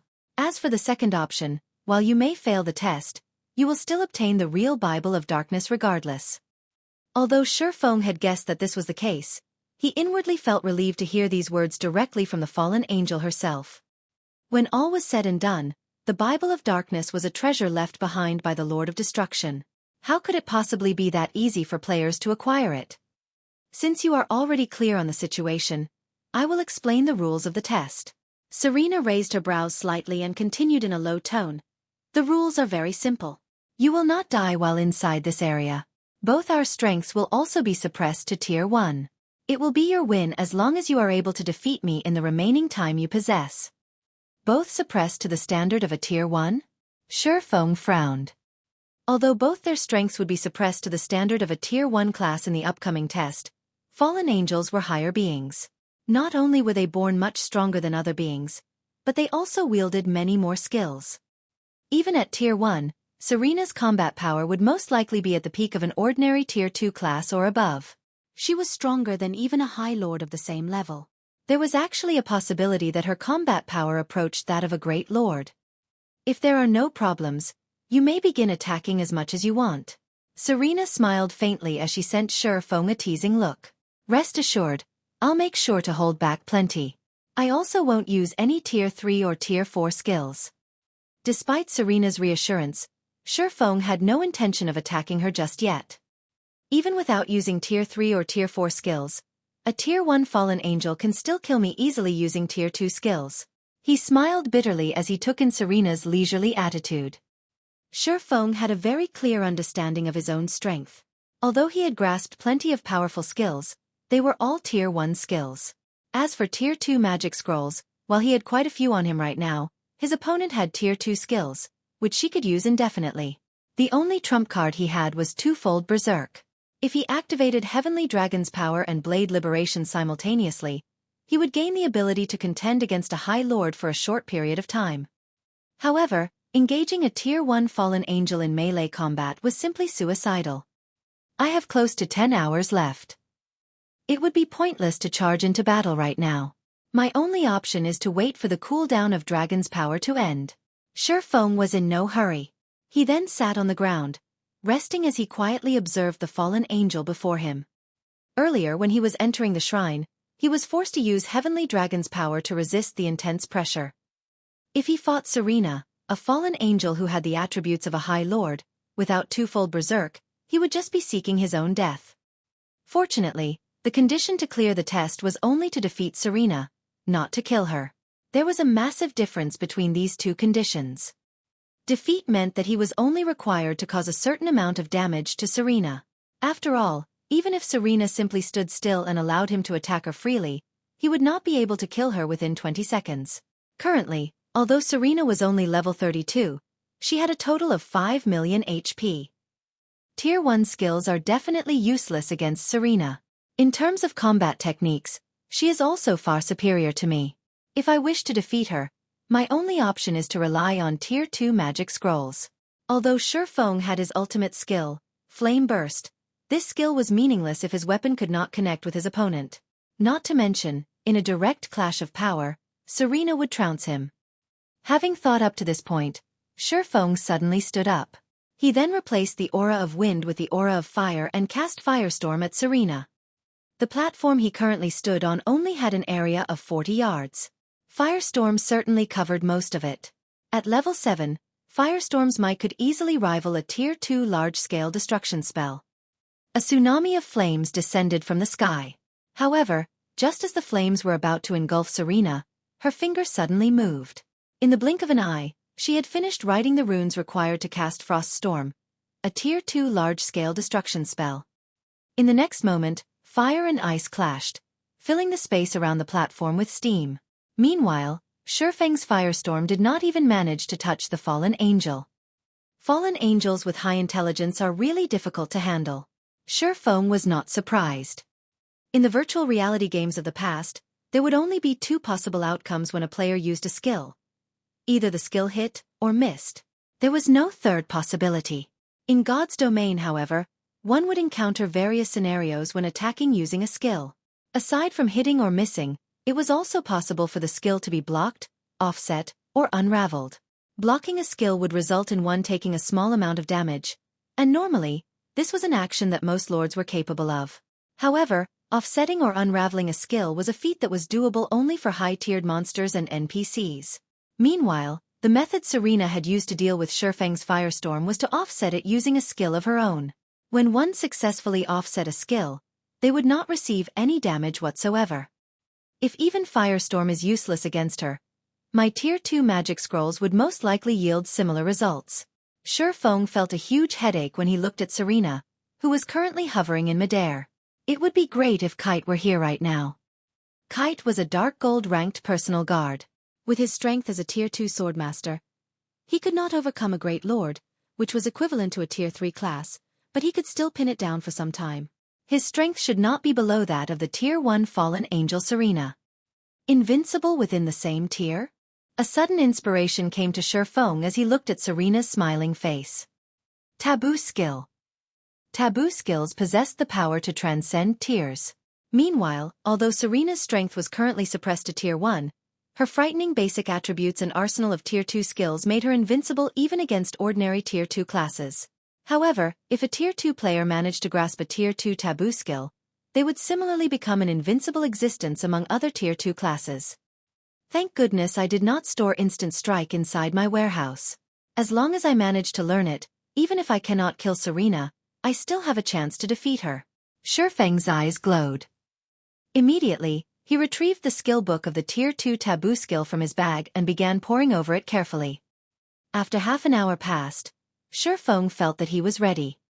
If he wanted to learn the Tier 2 taboo skill Instant Strike, the first way to do so was to collect 100 thunder crystals, which was obviously impossible. The second option was to achieve a 100% skill completion rate. Previously, it had indeed been impossible for him to achieve a 100% completion rate for Instant Strike. However, after the Abyssal Blade was upgraded, his compatibility with the magic weapon had increased significantly. With the help of the 100-berry wine, which he had obtained from Blue Frost, he definitely had a chance to achieve a 100% skill completion rate right now. Hence, Xueqi drank a bottle of 100-berry wine and began rehearsing the Tier 2 taboo skill Instant Strike. Trying to learn a Tier 2 taboo skill? Serena revealed a faint smile. Not a bad idea. Unfortunately, the time you have left isn't enough for you to do so. Taboo skills required long periods of bitter training. There were no shortcuts available. Even a gifted person would require several days or over a dozen days to learn a Tier 2 taboo skill. Xueqi did not have much time left. It was simply impossible for him to succeed in learning the taboo skill in such a short period of time.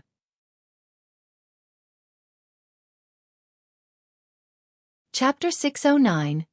Instant Strike. While Xueqi was continuously rehearsing the Tier 2 taboo skill Instant Strike, a great upheaval rocked the Evil Ghost domain. The entire District 5 was destroyed overnight, and over half of the district's players had disappeared. To the players in the Evil Ghost domain, this was an inconceivable situation. Just what could actually wipe out the Evil Ghost domain's 5th-ranking shelter? Not a single shelter in the Evil Ghost domain would be capable of going up against such a frightening power. Suddenly, a strong sense of crisis filled the air of the entire Evil Ghost domain. District 1's shelter. Leader Frost, what are we supposed to do now? Best Reincarnation, the leader of the second party, asked worriedly. Based on the information we discovered, it seems that the assault on District 5 comprised of a large number of powerful monsters, all level 40 and above. There were actually numerous lords participating in the monster assault as well. However, this is still not the scariest part. When our players went to investigate the situation at District 5, they encountered some survivors from the shelter. According to the survivors, the ones responsible for annihilating their District 5 were not actually those lords. Instead, it was the doing of a much more powerful monster. However, as they had been too far from the monster at the time, they did not get a clear look at what that monster was. They only know that that monster had annihilated hundreds of players with just a wave of its hand using black flames. It instantly killed even District 5's strongest player, Punishment Day. If we remain in this area, it is quite likely that we will encounter that monster as well. Although District 1 is a lot stronger than District 5, against that rank of monster, we simply stand no chance at all. Everyone present fell silent at Best Reincarnation's words. The enemy that obliterated District 5 was just too terrifying. It had not been easy for them to raise their shelter to the rank it had today. If it was destroyed, then their shelter's rank would also fall by 1, dropping from a medium shelter to a small shelter. If that happened, the advantage of the 100-berry wine they had possessed all this time would vanish as well. There was also no telling whether they would be able to obtain the 100-berry wine again the next time they upgraded their shelter to a medium shelter. Yet, if they moved their shelter to a low-level area, the distance they had to travel every day would be extremely long and time-consuming. They would most likely have to spend the entire day running just to commute between their leveling spots and the shelter. This would greatly impact the development of the shelter. Everyone, listen to me. This is an opportunity for our District 1, Blue Frost said after pondering for some time, an excited smile on his face. Opportunity? What opportunity? Everyone could not understand what was going through Blue Frost's mind. I believe that you guys have heard of this as well. After the incident with District 5, many shelters that previously refused to join a guild force began changing their minds one after another. They are all trying to gain the protection of shelters run by guild forces. In the worst-case scenario, they can also migrate directly to the large shelters of the guild forces and develop themselves there, Blue Frost said. Meanwhile, our District 1 has also joined Zero Wing. However, unlike the other shelters, the guild we joined is very strong. You guys must have seen the teleportation magic array design for yourselves. Brother Yifeng has also stated that, so long as we manage to gather the necessary materials, he will construct a teleportation magic array for our shelter. If we manage to annex the other shelters right now, our position in Zero Wing will also rise.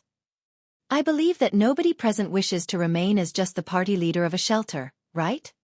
All the party leaders expressed their agreement with Blue Frost's words.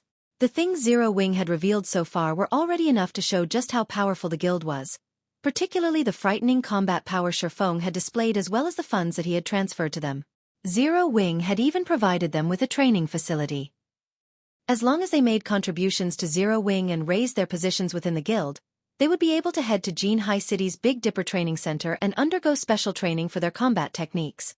Every city had their own martial arts dojos and training centers.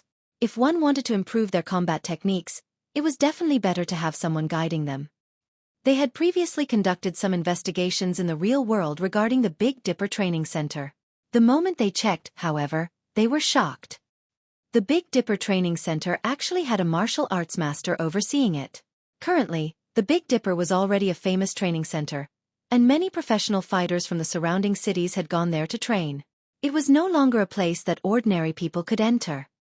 Moreover, the amount one had to pay in order to become a member there was also not something ordinary people could afford.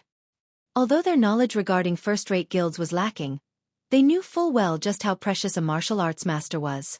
A martial arts master was the ultimate force of humans.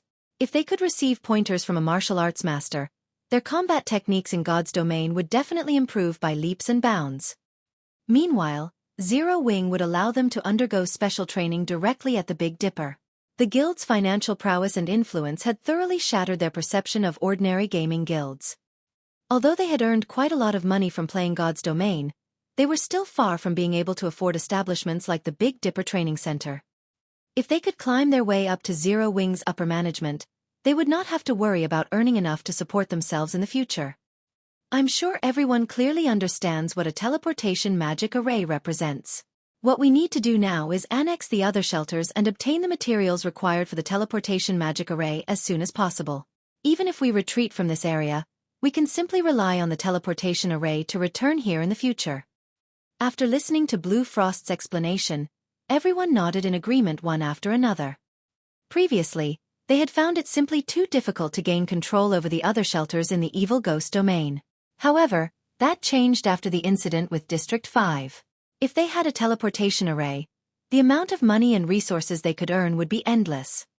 Hence, the various party leaders began arranging workforces to collect the materials required for the teleportation magic array. At the same time, they also tried persuading the other shelters to subordinate themselves to District 1's shelter. That way, the members of these shelters would get to use the teleportation array of District 1. Inside the Darkness Shrine, Xueqi had already been rehearsing Instant Strike for 5 hours continuously now. After just 5 hours of practice, it was as if Xueqi was a veteran who had been practicing Instant Strike for many years. His movements when executing the Taboo skill were practically the same as the holographic video provided by the skill book. I'm still off by a little. Sure enough, a Tier 2 Taboo skill is not that easy to master. Although Xueqi had already given his all to trying to raise his completion rate, his best record was 95%. Right now, he could not increase it by even an additional %. Moreover, he had only managed to achieve this result because of the Abyssal Blade and the 100-berry wine. Otherwise, he would have taken several days to reach a 95% skill completion rate with instant strike. He did not have much time left to practice. Each bottle of 100-berry wine lasted only 1 hour, and he had just 3 more bottles on hand. They would not last him till the very end. Human, you should give up. The might of a Tier 2 taboo skill is simply too immense. It is not that I am trying to look down on you. However, if you wish to grasp a Tier 2 taboo skill, you will need another 10 days of hard work at the very least. Serena could discern Xuefeng's current progress in a single glance. Presently, you have already grasped the motions of the taboo skill completely. Unfortunately, your comprehension of the skill is lacking. With the remaining 5 hours you have, you would be fortunate to raise your completion rate by even just another 1%. Lacking comprehension? Xuefeng thought so as well. It was just like when he had achieved a 101% completion rate with Chop.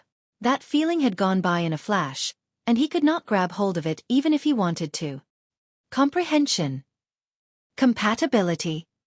Does the comprehension Serena is speaking of refer to compatibility? Xuefeng did not give it too much thought.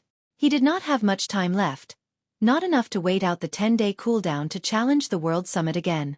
He then took out all the 100-berry wine in his bag and consumed all 3 bottles in rapid succession. Even with Xuefeng's willpower and mental power, he still grew dizzy. The 100-berry wine was just like the black steel beer.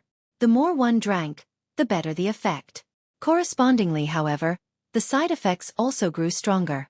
It was best if players drank just 1 bottle at a time to maintain a clear mind, as players could steadily improve their completion rates and look for any shortcomings in their movements throughout the beverage's effective duration. Consuming too many bottles at once could result in players losing themselves to the alcohol. Now, Xuefeng downed 3 bottles in one go. His compatibility rate instantly soared. This feeling is really great. At this moment, Xuefeng felt as if he had become one with his sword. When he drew the abyssal blade and executed instant strike, each and every one of his movements felt light and natural. There was no excess power in any of his actions at all. Then, Xuefeng's initially smooth movements suddenly changed. The afterimages of the abyssal blade, which were originally created due to Xuefeng's overly fast speed, suddenly vanished. The abyssal blade in Xuefeng's hand also became clear and visible. In the next moment, faint blue electric arcs manifested around Xuefeng's body, filling the air with crackling sounds. The places these electric arcs touched also charred. System. Instant strike skill completion rate 100%.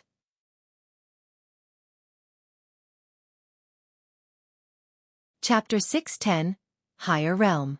Arcs of electricity continuously sparked around Xuefeng. Although the electric arcs were tiny, the destructive power they contained was practically equivalent to a Tier 2 lightning spell. He actually succeeded. A shocked expression appeared on Serena's beautiful face. Learning a taboo skill was an enormous challenge. It was the same for both players and NPCs with high intelligence. In order to learn a taboo skill, one had to go through long periods of arduous training as well as achieve a certain degree of comprehension regarding the taboo skill. Serena wasn't the only one who was shocked by this result. Even Xuefeng himself was quite shocked. It was extremely difficult for a Tier 1 class to learn a Tier 1 taboo skill, not to mention a Tier 2 taboo skill. Moreover, instant strike's requirements were exceedingly high even for a Tier 2 taboo skill. Achieving 100% completion rate on a taboo skill was a feat Xuefeng had never managed, despite having been a Tier 3 Sword King in the past. In this life, however, he had actually done so while he was still a Tier 1 class. This was simply a dream. 99 more times to go. I need to hurry up. Although Xuefeng was currently somewhat drunk, he was still able to maintain a relatively clear consciousness. To make sure he did not forget the feeling from before, he hurriedly continued with his rehearsal. Unfortunately, none of his next 3 tries managed to achieve a 100% completion rate at all. The highest he reached was 97%. He had only managed to achieve the 100% completion rate before due to luck. On this point, Xuefeng was very certain. However, now that there was a first, achieving 100% again would become much easier. Following which, Xuefeng continuously tried to recall the feeling he had felt before. His skill completion rate gradually increased as well, and soon after, he managed to maintain a stable 99%. He was only a thread away from 100%. Not only do I have to control my own body, but I also have to learn how to adapt to the external environment around me and constantly adjust to the environment. As Xueqi reviewed his memories, he did not only think about when he achieved a 100% completion rate with Instant Strike, but also when he had achieved a 101% completion rate with Chop. Whether it was the refinement realm or the flowing water realm, both pursued internal control. Before, the Tier 5 fallen angel Serena had stated that he had already done very well in terms of movement, and that he was only missing a little comprehension. If it was said that comprehension was compatibility, and that compatibility was adaptation, then what he needed to do was adapt to the environment. If he used the same methods to execute a skill in different environments, the results would naturally be different. This was just like how going from an ordinary environment to a high-gravity one would greatly affect a player's skill completion rate. However, what if this change to the environment was extremely subtle? It was highly possible that ignoring this minor change was the reason why players would never able to achieve a 100% skill completion rate, regardless of how perfect their movements were. Just as Xueqi continued drawing his sword and adapting to the surrounding airflow, the friction between his sword and the air suddenly generated a small spark. This small spark immediately attracted countless arcs of electricity to circle around Xueqi's body. System: Instant Strike skill completion rate 100%.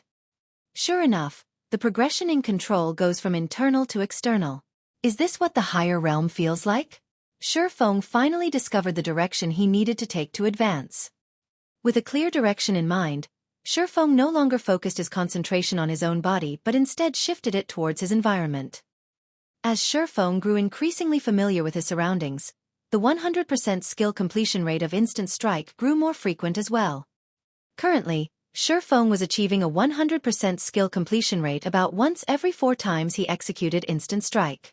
Moreover, during the process of swinging his sword, Xueqi was also constantly making minor adjustments to better adapt his movements to the external environment. After training for another half an hour, Xueqi's improvement was undeniable. He was able to achieve a 100% skill completion rate practically every other time he executed Instant Strike.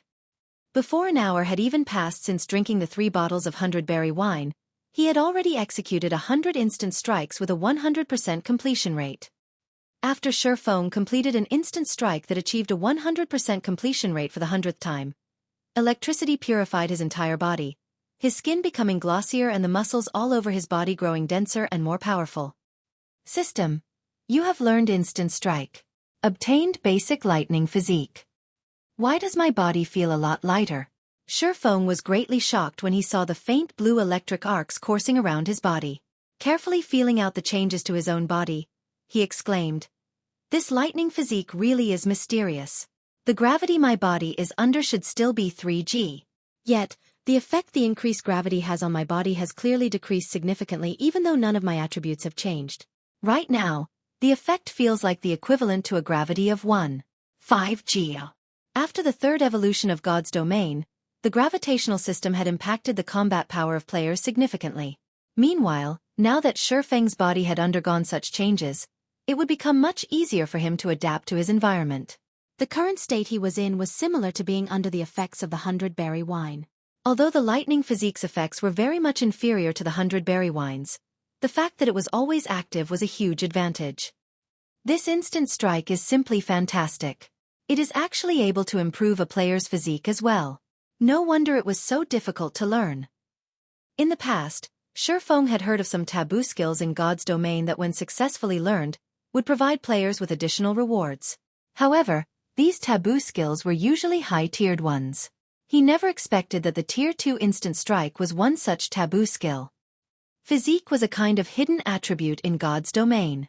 If a player's attributes reached a certain level, they would be able to trigger an extraordinary physique, allowing them to carry out feats that were definitely impossible in the real world. This kind of hidden attribute could not be viewed by players, so it was extremely difficult to alter or improve it. However, this kind of hidden attribute would have a significant impact on a player's combat power. After resting for a while and recovering his mental state, Xueqi walked up to Serena, smiling as he said, "Miss Serena, sorry for the long wait. Let us begin now." Currently, not only had he mastered the Tier 2 taboo skill Instant Strike, but he had also obtained the basic lightning physique. Not only did his body feel lighter right now, but its flexibility had also increased significantly. Xueqi even felt that his reflexes had sped up. However, his reaction speed was still a far cry from that of a gifted talent like Soaring Snake. Not bad. Despite being a mere mortal, you have actually managed to grasp a Tier 2 taboo skill while still being at Tier 1. Come, give me your best shot. Hopefully, you are able to entertain me for a little while, Serena said, licking her lips as she looked at Xueqi. The moment Serena was done speaking, the surrounding magma started roiling. The ground also began trembling as the fallen angel released a frightening aura. Is this the power of a Tier 1 fallen angel? Xueqi gulped down a mouthful of saliva. He knew that Serena had finally gotten serious. Just her aura alone was enough to render him breathless. Heavenly Dragon's power. Activate. Blade Liberation. Activate. Xueqi was unwilling to lag behind. After activating Heavenly Dragon's power and Blade Liberation, his strength attribute was now equivalent to a High Lord of the same level. The instant Xueqi activated Twofold Berserk, he tilted his body forward slightly. He then activated Phantom Kill and had his doppelganger get ready as well. Xueqi's sudden increase in strength surprised Serena somewhat. She had not thought the little human before her was capable of reaching such a level. She then stretched out her right hand. Instantly, a golden holy sword appeared in her hand. Countless wind blades wrapped around her weapon. She cast a Tier 2 skill, Storm Blade, at Xueqi right away. Countless swords of light instantly surged towards Xueqi and his doppelganger. Meanwhile, Xueqi and his doppelganger also simultaneously activated the Tier 2 taboo skill Instant Strike. Shwa! Both Xueqi and his doppelganger disappeared from where they stood to instantly appear beside Serena. Both swordsmen then began brandishing their swords at the fallen angel. Instant Strike, when activated, increased its user's attack speed by 500% for a short period of time. Originally, Xueqi's attack speed was already terrifying. Now, Xueqi and his doppelganger sent out dozens of sword lights in the time it took to take a single breath. Moreover, these sword lights had appeared practically simultaneously, with none ahead or behind the others. Such a fast attack. Serena's gaze sharpened as another golden holy sword appeared in her other hand. She then parried the barrage of attacks sent at her. Pang, pang, pang. Serena's sword technique was flawless. Every movement of hers was utterly efficient as she blocked dozens of attacks continuously. However, even if Serena's defense were more perfect, there was still a limit to her attack speed. In the end, Xueqi managed to cut Serena's arm with the abyssal blade, causing -1 damage to the fallen angel. When Xueqi saw the compulsory -1 damage he dealt, his eyes nearly fell out of their sockets. Such a powerful Tier 2 taboo skill. You were actually able to break through my defense. Serena looked at the bloody cut on her arm. Gently moving her finger across the wound, she instantly returned her skin to its unblemished state. Then she looked at Xueqi, saying, "Although I don't want to admit it, since you were able to injure me, it is your win. You may take these items and leave."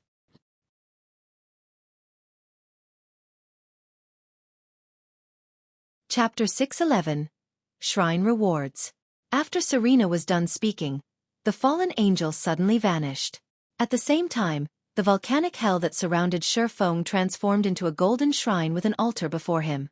3 rainbow treasure chests were stacked up one upon another on the altar, and placed on top of these treasure chests was a thick and heavy black leather book. Victory at last! Xueqi breathed out a sigh of relief. Serena was just too powerful. Whether it was in terms of techniques or basic attributes, he was far inferior to the fallen angel. Xueqi and his doppelganger had sent out over 100 attacks within the 3 seconds of Instant Strike's duration. Yet, Xueqi had only managed to land a hit on Serena at the very last second. The fallen angel's strength was simply terrifying. Most likely, even Kite would not be a match for Serena, who had suppressed her strength to Tier 1. If Serena had suppressed her strength to Tier 2 instead of Tier 1, he would not have stood a chance against her at all. Although Xueqi had only managed to get through the test after immense difficulty, his harvest was similarly huge. During his 3 seconds of frantic attacking, Xueqi had thoroughly experienced Serena's perfect sword defense technique firsthand. He had seen for himself the sword technique of an NPC standing at the peak of God's domain. This was not something just any player would get to enjoy, as normally, they would have killed with a single hit.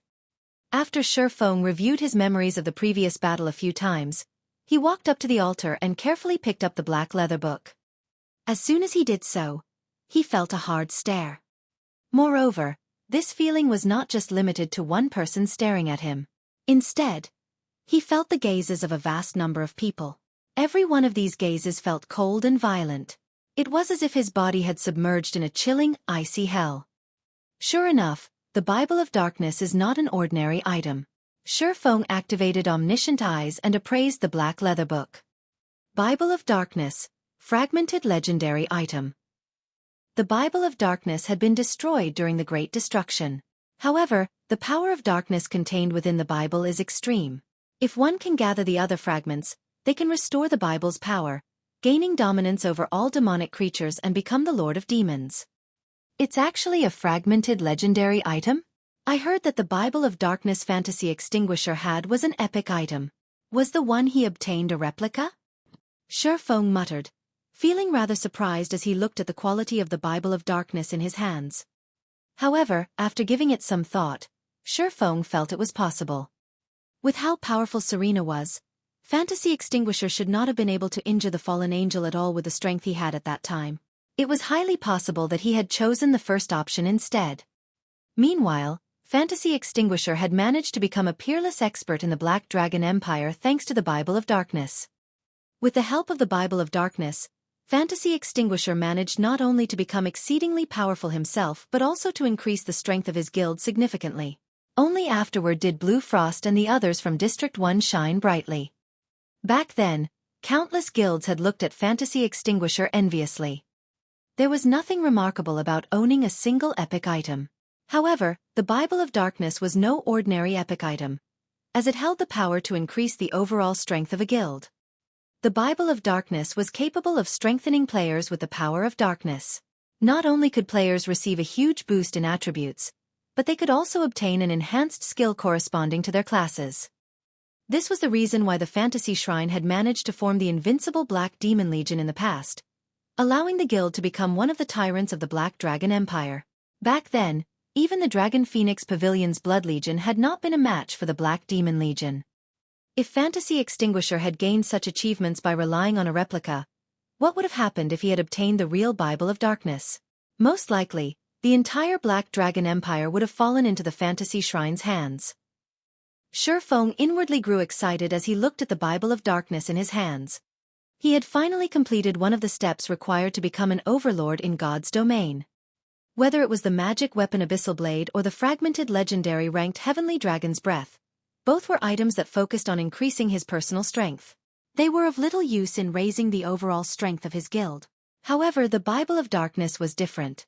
It was an item focused on increasing the overall strength of many players. With the Bible of Darkness in hand, he would be able to form a group of Black Demon Guards.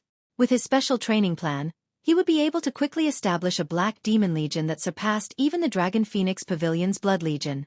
At that time, who, in Star Moon Kingdom, would be able to compete with him? After some fantasizing, Xueqi then stored the Bible of Darkness and shifted his gaze towards the 3 rainbow treasure chests. I have really made a killing from the epic quest this time. Not only did I get a fragmented legendary item, but I also obtained a chapter of shelter and a magic device forging design. Xueqi laughed.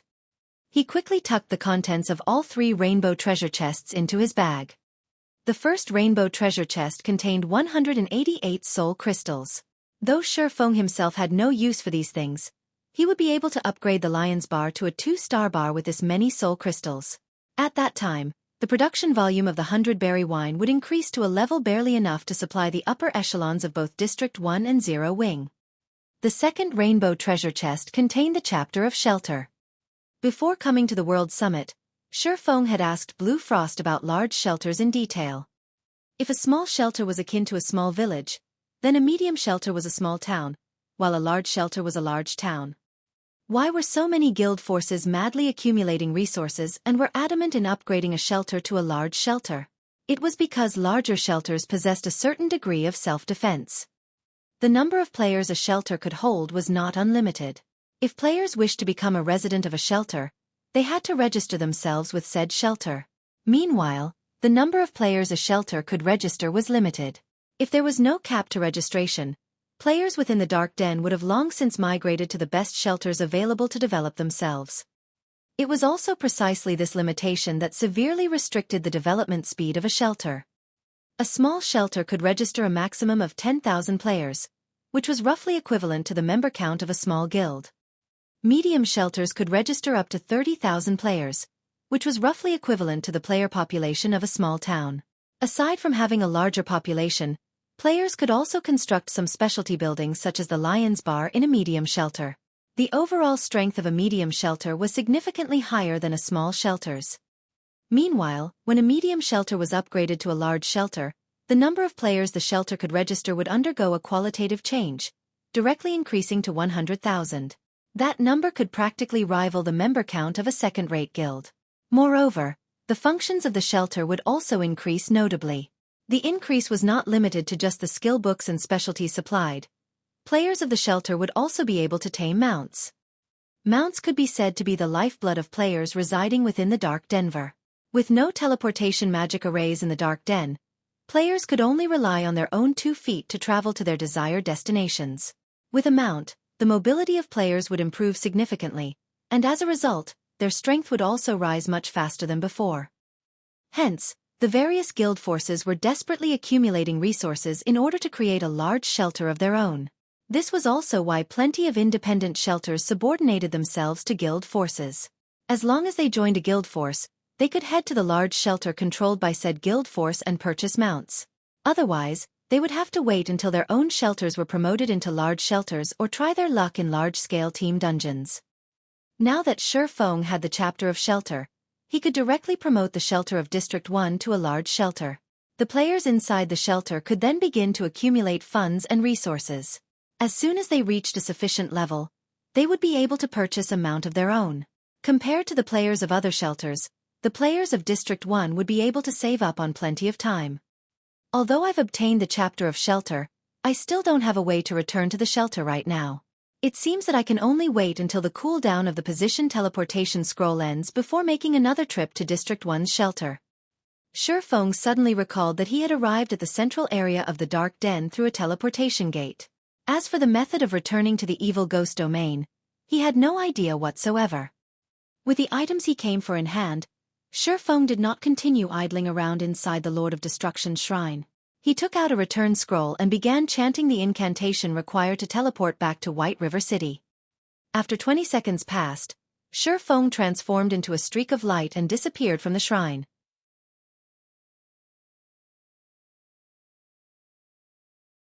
Chapter 612. Winds have changed. White River City Teleportation Hall. Due to Zero Wing's ever-growing fame and the candlelight trading firm's wide array of high-end products, many players were attracted to White River City. Currently, one could see plenty of players forming dungeon raiding parties in the wide and spacious teleportation hall. The prosperity and liveliness here were far more intense than in Star Moon City.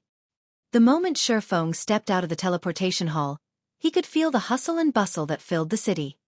Other than a large number of independent players who filled the city streets, there were also plenty of guild players. These guild players' average levels were very high. Although they could not compare to the players in the Dark Den, most of these guild players were still level 27 or 28. That was still quite high in the current god's domain. These guild players also wore fine gold and secret silver equipment. They were the envy of ordinary players. That guild is amazing. Its members' equipment looks so amazing. They should be catching up to the powerful guilds in White River City. I've heard of that guild before. It's called Heaven's Burial, and it's one of the newly established White River City guilds. Although it is a new guild, it is very powerful. So far, Heaven's Burial has already raided many 20-man Hell Mode team dungeons and is in the midst of planning to raid 50-man team dungeons. I also heard that the guild has a very powerful backer. A strong backer isn't the only thing Heaven's Burial has. A few hours ago, one of Heaven's Burial's experts managed to break into the 4th floor of the Divine Colosseum. It is the 10th guild in White River City to set foot on the Divine Colosseum's 4th floor. I've been to the newly launched Divine Colosseum as well and paid 1 magic crystal to challenge it. The challenges are insanely difficult. I only managed to reach the 2nd floor after exhausting myself. And I died the moment I set foot on the 2nd floor. In the end, I only got 1 silver as a reward. It was a serious loss. Heaven's Burial is amazing. Even Zero Wing, the most powerful guild in White River City, has only advanced to the Colosseum's 5th floor. The Divine Colosseum, which had recently appeared in God's Domain, drew the interest and attention of many players, and every conversation was related to it in one way or another. After God's Domain had undergone its 3rd evolution, combat in the game had become more difficult for players. The Divine Colosseum was a very good place to train their combat techniques. Only, training there was too expensive. Moreover, the Colosseum only accepted magic crystals as currency. This had caused the price of magic crystals to skyrocket overnight. Since the 3rd system upgrade, the price of magic crystals had doubled. Sure enough, that which should arrive will arrive. Xueqi was frustrated as he swept a glance over the members of Heaven's Burial. Before the 3rd evolution of God's Domain, international corporations had only prepared to invest in God's Domain. As for other smaller corporations, they had not paid much attention to this particular investment route. However, with the launch of the Divine Colosseum, God's Domain's popularity began to show signs of overtaking the fighting competitions in the real world. This situation drove corporations, both big and small, around the world towards the game. With a potential gold mine in sight, these corporations began to increase their investments in the game. For a time, countless new guilds emerged throughout God's Domain, all wishing to take a bite of the pie known as God's Domain. Among these corporations, several major investors looked to Star Moon Kingdom. Some bought shares of long-standing guilds, while others chose to establish their own guilds. Among these newly established guilds, 3 stood out: Cloud9, Yin Court, and Heaven's Burial. In the past, Heaven Burial had started developing itself in Star Moon City. The guild was clearly ambitious. While Ouroboros and the Star Alliance had been busy fighting each other, Heaven's Burial had taken advantage of the situation and solidified its position in Star Moon City in one fell swoop. In the end, it had even forced the 2 first-rate guilds to suffer quite a few hardships.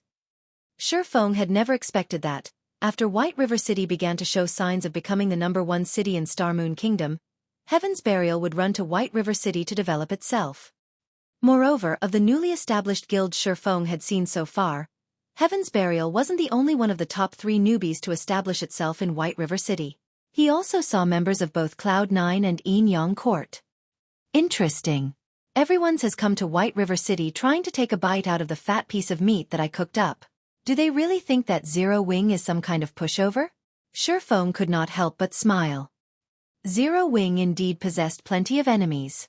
In the dark, Underworld lurked and spat like a viper. In the light, they had also provoked the Heavenly Dragon Pavilion. As Xueqi made his way to White River City's library, he discovered that, despite having only been away from the city for a short time, many players had acquired their own NPC guards.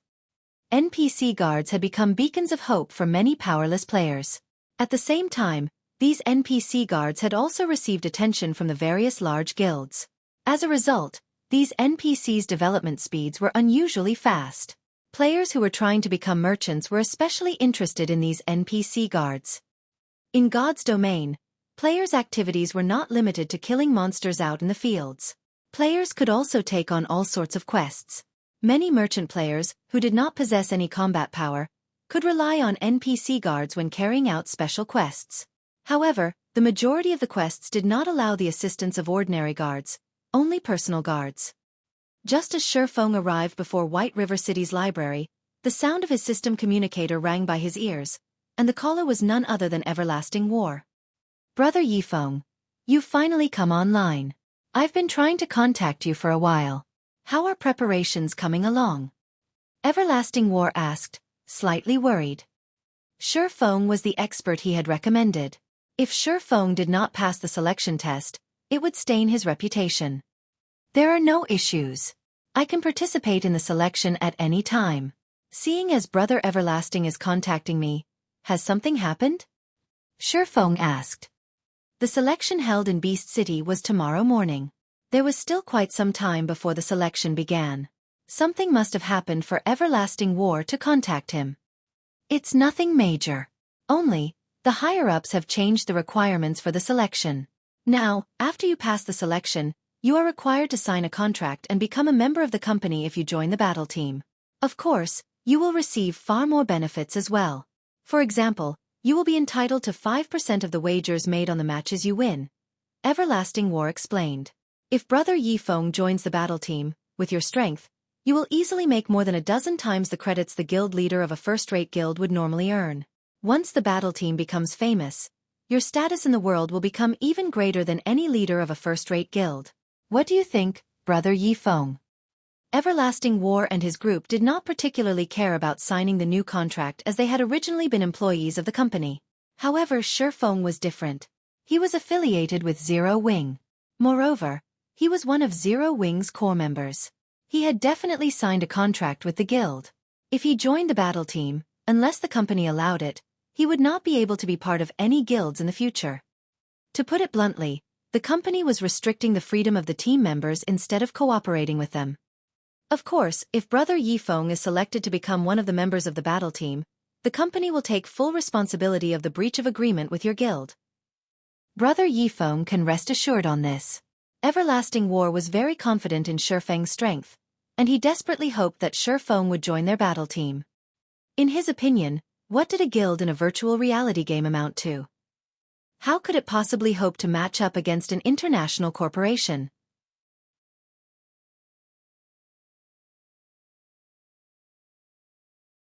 Chapter 613.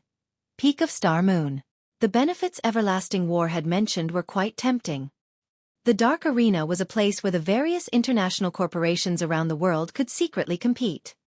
The resources and funding involved were on an entirely different level than ordinary arenas. Even just 5% of the gambling rewards was sufficient to make someone a tycoon overnight. Moreover, as one's battle record in the Dark Arena grew, the bets on their matches also increased. The income one could potentially earn through the Dark Arena could even tempt international fighters. To virtual reality gaming experts, that was an astronomical number. However, that was only the tip of the iceberg. Based on what information Xueqi had, in the past, any players who signed a contract with a battle team held extraordinary positions in the corporation that owned the team. If it were a famous player such as Everlasting War, even the upper echelons of international corporations would treat them with respect. The guild leader of a second-rate guild did not even qualify to fawn over such players. They were from entirely different worlds. The third evolution of God's domain arrived too soon. I did not expect these international corporations to discover the importance of expert players so quickly. Xueqi frowned, feeling disappointed. It would have been great if these international corporations had only discovered this fact a few days after the selection tests. However, since these international corporations had discovered the truth, he could not do anything to change it. He was the guild leader of Zero Wing. Moreover, in this life, he had sworn that he would not be controlled by others ever again. Brother Everlasting, since the higher-ups have made this decision, you will have to forgive me for not participating in the selection, Xueqi directly refused. Although he could no doubt earn a lot of money, fame, and status in the Dark Arena, in the era of God's domain, a player could similarly obtain all of these things so long as they had the ability. Since he could not earn a large sum of credits through the Dark Arena, he just had to look for some other way. As a reincarnator, he did not believe that he could not earn credits from other avenues. Particularly, from his trip to the Dark Den, he had obtained the teleportation magic array design and magic device forging design. These two items were practically money-printing machines. As long as he had enough raw materials, the money he could make would be astronomical. Everlasting War was slightly stunned by Xueqi's reply. He had not thought that Xueqi would refuse his offer so decisively. However, when he thought about Xueqi's skill, he hurriedly advised, "Brother Yifeng, won't you reconsider? At the end of the day, a gaming guild is only a gaming guild. It is nothing compared to a major corporation that can affect the world's economy. With your skills, I guarantee that you'll at least become vice leader of the battle team." The team's strength did not rely on a single person. After all, each battle team could include up to 10 members. Naturally, the more experts there were in a team, the higher the team's chances were of obtaining victory. In Everlasting War's opinion, Xueqi could most likely rank within the top 3 within their battle team. If they lost a top 3 expert, it would wound the battle team's overall strength. Brother Everlasting, don't waste your time trying to persuade me. Moreover, I have many matters that I need to attend to. Not being able to join is a good thing. Anyways, I still have something to do, so I'll talk to you another time. Xueqi disconnected the call. He then entered the library. Meanwhile, Everlasting War could not help but sigh as he said, truly disappointing. Disappointing? What's there to be disappointed about? Isn't he just a core member of a small guild? How strong could he be? He must have realized how weak he actually is. Do you know how many experts of God's domain and professional fighters are trying to join the glorious battle team? Even if he shows up, he will never be selected. A luxuriously dressed middle-aged woman standing across from Everlasting War disdainfully dismissed his concerns. 4 bodyguards in black stood next to this woman. All 4 radiated intimidating auras that were capable of making Everlasting War, someone who had once been a professional bodyguard, anxious. Particularly, the rugged-looking man among these bodyguards was very famous in the bodyguard industry.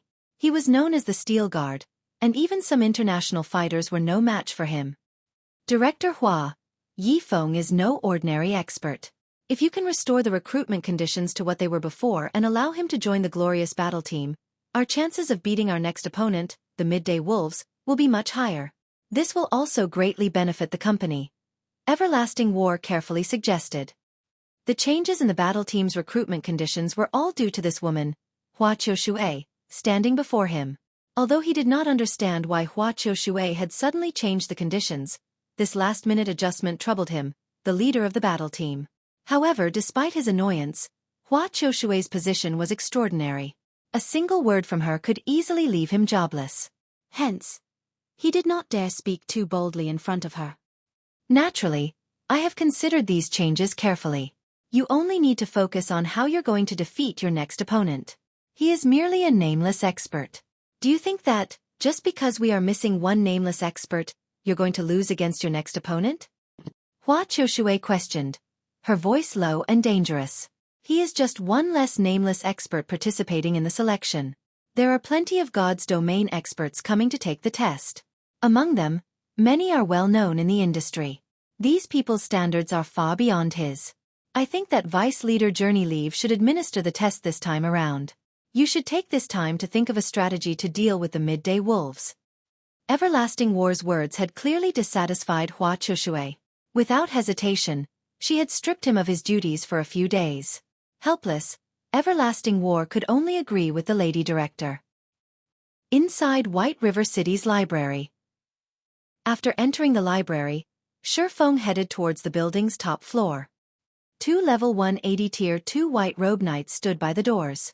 Normally, ordinary players would not dare approach the Star Moon Hall. However, Xueqi had long since become a frequent visitor of this place. Without hesitation, he walked past the knights and opened the doors to the hall. Charlene, who sat beside a table, looked at Xueqi, mildly stating, "You're here." Hearing Charlene's intimate greeting, Xueqi could not help but tense up. Crap! I forgot to store the coins in my bag. Seeing Charlene's intimate smile, Xueqi suddenly thought of the precious coins he had in his bag. This reaction was practically instinctual now. Although Charlene was an NPC, she seemed more realistic than a real person. Though she always appeared friendly, her actions said otherwise. If not for a few tricks he hid up his sleeves, she would have bankrupted him long ago. Ha ha ha! Come over here. Let me see what you've brought this time. Charlene waved her hand at Xueqi. Suddenly, a huge force tugged at Xueqi's body, sending him flying towards Charlene. Xueqi was shocked at this sudden development. After not meeting for some time, Charlene's strength had increased once more. Charlene, who had been a Tier 4 Great Divine official, had now become a level 200 Tier 5 Red official. At this point, Charlene was many times stronger than Weissman, White River City's magistrate. She stood at the peak of Star Moon Kingdom. Although Xueqi had long since known that Charlene was not an ordinary NPC and that her strength would increase significantly every time they met, her improvement speed was simply mind-blowing. Even he, someone who had played God's domain for more than a decade, found it astonishing. Just who is Charlene? Questions filled Xueqi's heart.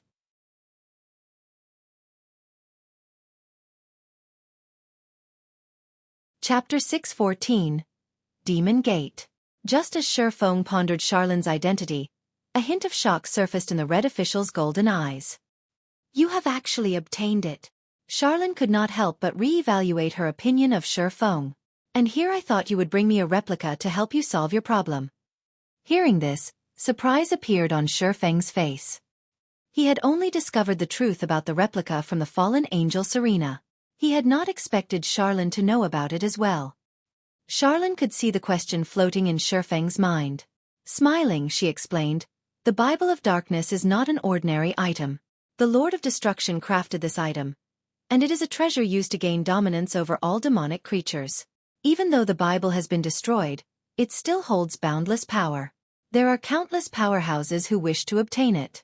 In the past, plenty of strong people tried going to the Dark Den to obtain the Bible of Darkness. In the end, however, they only managed to return with replicas. Even so, a replica of the Bible of Darkness still possesses a certain degree of power. There are no problems with using it to solve your great demon problem. Only, at the end of the day, a replica is still a replica. While it might be useful to a weak little adventurer like you, to high-tiered powerhouses, it is hardly worth anything." It is no wonder why Fantasy Extinguisher stopped using the Bible of Darkness after he became a Tier 4 class. Xueqi came to a realization after listening to Charlene's explanation. In the past, Fantasy Extinguisher had made a name for himself by relying on the Bible of Darkness and had even enabled the Fantasy Shrine to overwhelm the Dragon Phoenix Pavilion's guild branch. However, after Fantasy Extinguisher became a Tier 4 Spirit Emperor, he stopped using the Bible of Darkness. Back then, everyone had thought that Fantasy Extinguisher had dropped the Bible of Darkness and lost it after someone had killed him. Epic items, particularly special epic items like the Bible of Darkness, an item that would take effect even when inside a player's bag, would not lose its worth with the passing of time. Even a Tier 5 expert could continue to use it. After all, fragmented legendary and legendary items were simply too rare. Even Tier 6 God-ranked players would not necessarily own such items. Owning a unique epic item was still quite impressive. As Xueqi re-examined the situation, he realized that it was highly possible that the replica of the Bible of Darkness could only display its worth up until Tier 3. If it were not helpful to Tier 4 classes, Fantasy Extinguisher would not have continued to use it. "Take it out then," Charlene said softly, her eyes smiling. Xueqi carefully retrieved the Bible of Darkness from his bag and placed it on the table beside him. Sure enough, it's the real deal. You really are quite the capable fellow. Do you know just how many powerhouses are trying to retrieve the Bible of Darkness? In the end, everyone only returns with a replica. If they knew that a little fellow like you had the real thing, they would most likely go crazy from anger." Charlene nodded, smiling as she scrutinized the Bible of Darkness. She then continued, "Since you brought me the genuine article, I'll give you two options. The first option is free of charge. For this option, you'll be able to solve the problem of the great demon descending on you. The second option will cost you 1,500 gold and 100 soul crystals. For this option you can be done once and for all, destroying the great demon that targets you." Sure enough, Xueqi could not help but send Charlene a contemptuous gaze. Currently, he had a little over 1,600 gold in his bag. This was the money the candlelight trading firm had made while he had been absent. If he gave it all to Charlene, he would become a pauper once more. However, even so, Xueqi gritted his teeth and handed over the money. If he had chosen the first option, although it might seem like he had dealt with the great demon, in reality, Charlene would only weaken the descended great demon to a level that he could cope with. He would still have to deal with the great demons while descending on him every so often until he could defeat and kill it. In the past, the Darkness's descent plagued Fantasy Extinguisher, requiring him to deal with a weakened great demon every so often and throwing his guild, Fantasy Shrine, into chaos. The fact that he had a second option was considerably lucky. This might be the difference between a replica and the genuine product. Charlene received the coins and soul crystals with a saintly smile. Nodding with satisfaction, she said, "All right, step back." Following Charlene's request, Xueqi moved more than 30 yards away from her. Meanwhile, Charlene held up the Bible of Darkness. After flipping through a few pages, she began chanting a series of incantations, her hand continuously tracing out a line of runes in the air. As the line of runes grew longer, the power of darkness filling the Star Moon Hall grew denser and denser, to the point where Xueqi could even see faint black mist appear. This black mist desperately gathered in front of Charlene, forming a fourfold magic array. The surrounding space began to blur as well. The powerful mana was even capable of suppressing the space within the hall. This mana is simply too powerful. I can't move at all. Xueqi was shocked as he stared at the fourfold magic array suspended in midair. A magic array was actually capable of forming its own space. Chances were that only Tier 5 existences like Charlene were capable of forming such an array. After Charlene finished writing the runes, she casually scattered the 100 soul crystals before her. Immediately, all 100 soul crystals transformed into gray smoke. This gray smoke then formed a pair of silvery gray gates. There were countless images of demons engraved on these ancient gates, and every one of these demons was quite famous throughout God's domain. These were existences that even ordinary Tier 4 powerhouses would not dare provoke. Are you trying to summon a demon? Xueqi frowned at the gray gates. He could clearly feel how frightening their power was. If the gates opened, horrific creatures would most likely crawl out. You've guessed correctly. I am trying to summon a demon. Moreover, I am summoning the great demon that targets you. Otherwise, how are you going to get rid of it? Charlene rolled her eyes at Xueqi. Her golden eyes then shifted back to the gray gates. In the name of darkness, I summon thee. Emerge, great demon Kildred. The moment Charlene finished speaking, the gray gates abruptly opened. Who dares to summon me? A cold dark voice boomed through the gray gates. Following which, a figure pushed through the gray gates. This figure sported a large pair of black bat wings and 2 pitch-black goat horns on his head. Pitch-black scaled covered his entire body, and killing intent filled his blood-red eyes. The moment Kildred appeared, he surveyed his surroundings with his blood-red eyes, and he could not help but sneer at what he saw. And here I wondered who had summoned me. It turns out that it's just you, little divine official, and that foolish adventurer, Kildred said disdainfully as he flapped his wings. I did not expect that little ants like you could actually obtain the real Bible of Darkness. As your reward for summoning me, I'll collect your souls and the Bible. Is this great demon stupid? Xueqi frowned at Kildred, confused. Kildred was a level 180 Tier 4 great demon. On the other hand, Charlene was a level 200 Tier 5 red official. No matter how he looked at it, they were on entirely different levels. Moreover, the great demon had actually called Charlene a little divine official. Did Kildred believe that he was a Tier 6 demon god? Ha! Wait a minute. Xueqi immediately discovered the problem. For some reason, the Charlene before him had somehow fallen from being a Tier 5 red official to a Tier 3 divine official. Little brother, stop daydreaming. Right now, your task is to kill him, Charlene instructed as she looked at Xueqi. She paid no attention to the great demon Kildred's provocation. You wish to kill me, the great demon Kildred? You too must be insane. I'll show you what the consequences are for summoning a great demon. Kildred revealed a malicious grin upon hearing Charlene's words. Suddenly, black flames appeared in his hand.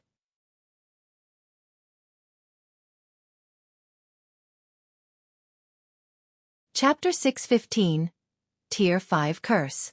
The raging black flames quickly transformed into a ferocious beast that bared its fangs and brandished its claws as it pounced on Charlene. Boom! At the sound of an explosion, the black flames in the air suddenly began to collapse, dissipating into nothingness. You? The great demon Kildred's malicious expression suddenly changed, and he no longer looked down on Charlene. Rather, he gazed at the Tier 3 divine official with solemn eyes. Even Tier 4 classes would find it difficult to deal with soul fire, yet, Charlene managed to disperse it without moving in the slightest. One could just imagine what kind of power she contained. No, it wasn't the soul fire that was defeated. My mana. Kildred was horrified as he quickly discovered the true problem. His mana rapidly leaked from his body. Due to the lack of mana, he had lost control of the soul fire he had summoned, causing it to disappear. Standing at a distance, Xueqi was also shocked by Charlene's counterattack. The great demon Kildred's level plummeted, as did his tier. Level 180. Level 170. Level 160. In a short moment, the great demon Kildred had become a level 35 Tier 2 evil spirit. He was no longer a level 180 Tier 4 great demon. What have you done? Kildred asked, gaping at Charlene in abject horror. Oh, it's nothing. I just used God's Twilight, a Tier 5 curse, Charlene said, smiling. While inside God's Twilight's effective area, all beings above Tier 2 will be forcefully suppressed by 2 tiers. Naturally, their levels will lower as well. Upon hearing these words, Kildred instantly paled.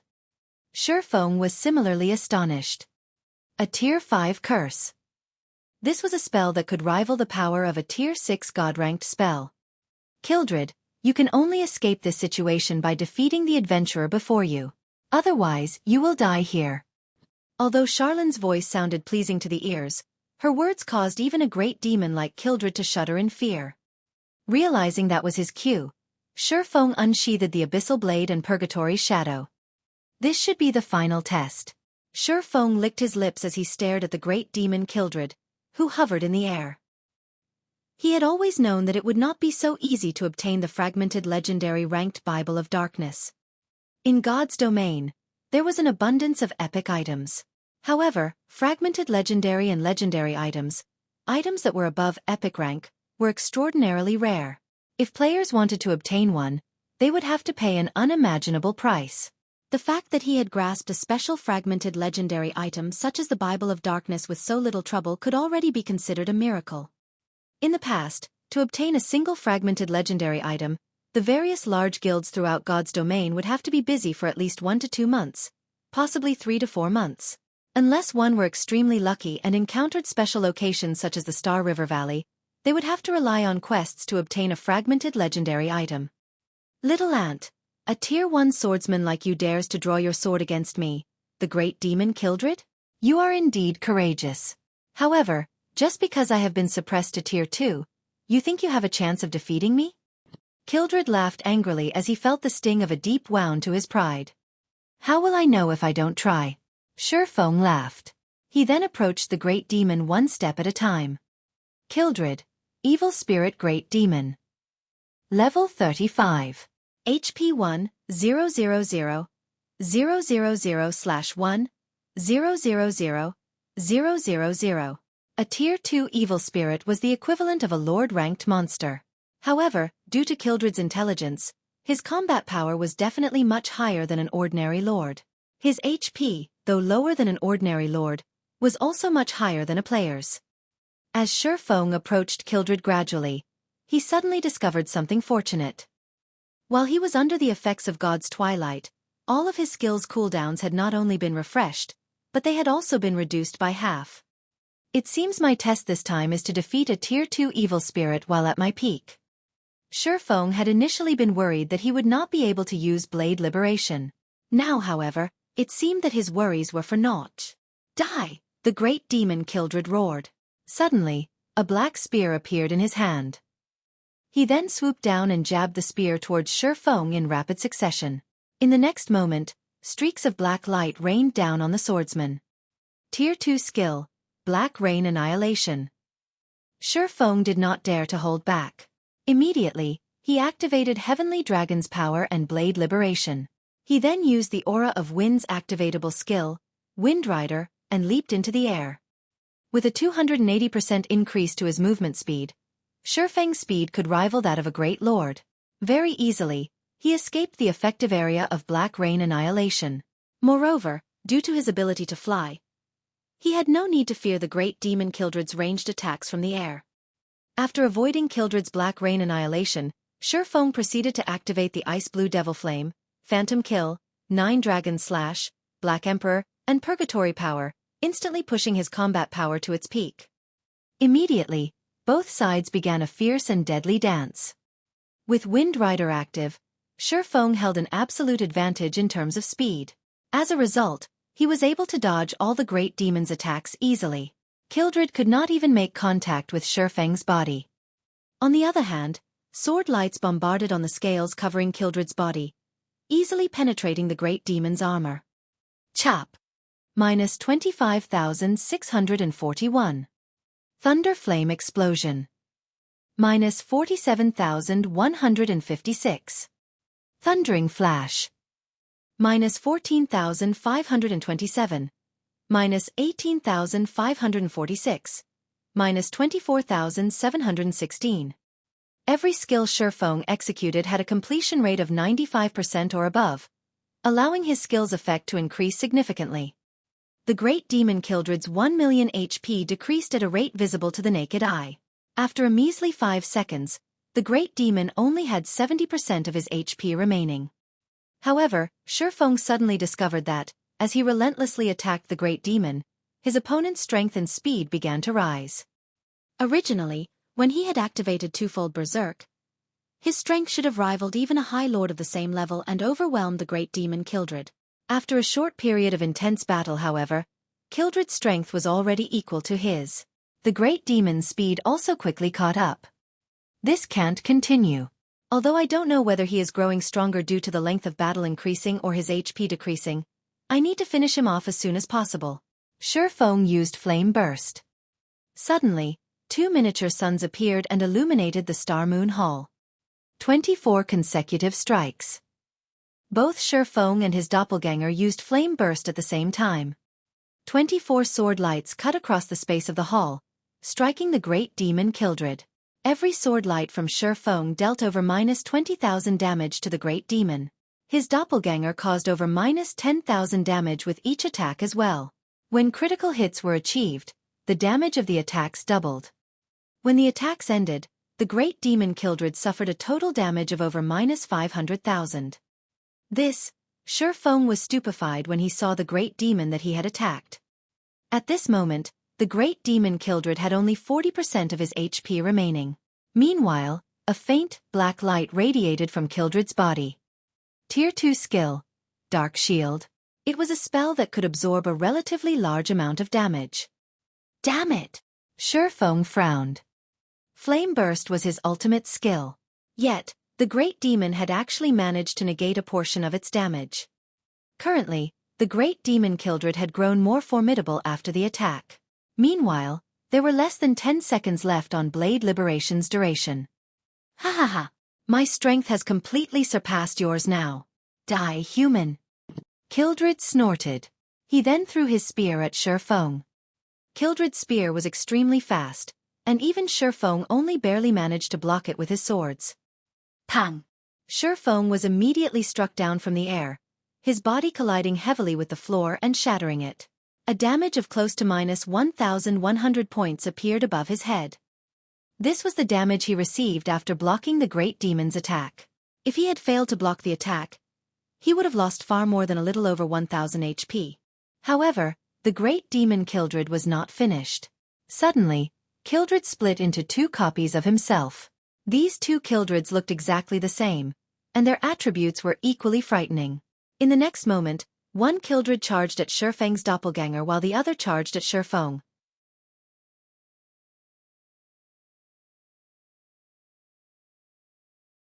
Chapter 616. Promotion to Count. 2 identical great demon Kildreds attacked Xueqi and his doppelganger. Xueqi, who had been at a disadvantage in terms of strength, had no choice but to dodge the great demon's attacks.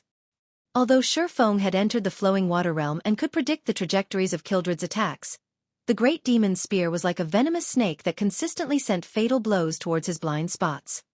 If any other player stood in his place, not to mention dodging, even blocking the attacks would be difficult. Facing the unavoidable attacks, Xueqi had no choice but to block with his swords. However, the great demon Kildred's strength was simply too intense. Each of his attacks managed to push Xueqi back by several steps and inflict slightly more than -1,000 damage. Fortunately, Heavenly Dragon's power had increased Xueqi's defense and HP by 300%. With over 30,000 HP, Xueqi could endure the great demon's assault for quite some time. Only, Xueqi's twofold berserk state could only last for 20 seconds. Once these 20 seconds were over, he would enter a weakened state and would lose all power to resist the great demon. A short moment later, the other great demon Kildred defeated Xueqi's doppelganger. Ha ha ha! Human, you are quite amazing. A mere tier 1 swordsman like yourself has actually managed to damage me, the great demon Kildred, to such an extent. As a reward, I'll let you become my puppet, and you can follow my orders for the rest of your life. Kildred sneered at Xueqi, who desperately tried to defend against his attacks. Standing at a distance, Charlene frowned slightly as she watched the battle. Sighing, she muttered, "Was it still too soon?" Now, Xueqi no longer had his doppelganger. His ultimate skill, Flame Burst, was also on cooldown. Even though he was under the effects of God's Twilight, reducing his cooldowns by half, Flame Burst still had a cooldown of 1 minute, 30 seconds. Most importantly, he had to face 2 great demon Kildreds who had the same attributes and 40% HP remaining. Xueqi had no chance of winning. It would be Xueqi's end once the 2 great demon Kildreds launched a pincer attack.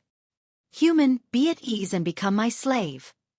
In the blink of an eye, the 2 great demon Kildreds appeared in front of and behind Xueqi, both great demons revealing a ferocious expression. This is just the twin life technique. Do you really think that I have no way of unraveling it? At this moment, Xueqi's previously stern expressions suddenly vanished. On the contrary, he revealed a disdainful and victorious smile. Hearing Xueqi mention the words twin life technique, Kildred's expression turned grim. Twin life technique was a special skill that did not possess any tears. It was a skill that utilized the aid of a treasure to produce a doppelganger with the same capabilities as the original, though both the doppelganger and the original shared the same HP. However, unlike the original, the damage the doppelganger received would be increased by 300%. While twin life technique boosted its users' combat power, it also increased the damage they took. The skill was a double-edged sword. If used correctly, it could display boundless power. If used badly, one would cut their own lifeline with this skill. So what if you know about the twin life technique? Can you tell which one is real and which is fake? Kildred did not believe that Xueqi could differentiate the true Kildred from his doppelganger. The doppelganger the twin life technique had created was exactly the same as the original. It was impossible to tell the difference by sight alone. Even if you identify the doppelganger, will you be able to block the attacks from both of us? Xueqi did not reply to the great demon. Instead, he pointed the abyssal blade towards the hall's ceiling. Suddenly, countless golden divine swords appeared above them. When these golden swords descended, 2 different damages appeared above the 2 great demons' heads. The great demon in front of Xueqi received over -5,000 damage, while the one behind Xueqi received over -15,000 damage. At this point, it was obvious which was real and which was faked. However, Xueqi was not finished with his attacks. Tightening his grip around the abyssal blade, he swung the magic weapon downwards. Abyssal Curse! Suddenly, the space within 30 yards around Xueqi took on the effects of a quagmire. The 2 great demon Kildreds were unable to move. Although Kildred was immune to fainted effects and other control conditions, the abyssal blade was as powerful as an epic weapon. Even if Abyssal Curse could not restrict the great demon for a full 5 seconds, to Xueqi, 2 or 3 seconds were more than enough. I've been waiting for this moment. Xueqi activated silent steps and appeared behind Kildred's doppelganger. Suddenly, the abyssal blade in Xueqi's hand released a dazzling flame. How is this possible? How can you still use that skill?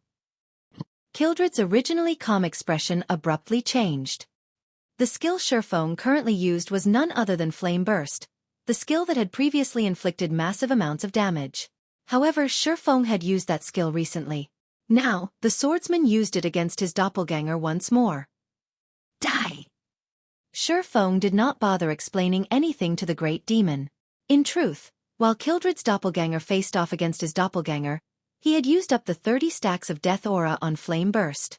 Each stack of Death Aura could reduce the cooldown of a skill by 3 seconds, and 30 stacks just happened to grant him 90 seconds. Once his doppelganger died, he pretended to struggle against one of the great demon's attacks, allowing the 2 great demon Kildreds to launch a pincer attack and giving him a good opportunity to deal with the great demon's doppelganger. 12 consecutive strikes bit into the great demon's immobile doppelganger. Even when Xueqi had used Flame Burst on the real great demon Kildred, each of his attacks had dealt over -20,000 damage. Now that the damage was amplified by 300%, each strike dealt over -60,000 damage against Kildred's doppelganger, or -120,000 damage with a critical hit. Against such frightening damages, Kildred's doppelganger died instantly. No! Kildred released a frustrated scream. Unfortunately, Twin Life technique made it so that both doppelganger and the original shared the same HP.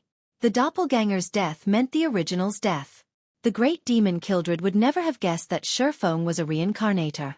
Not only was Xueqi extremely familiar with many of the skills in God's domain, but he also knew the weaknesses of the various skills.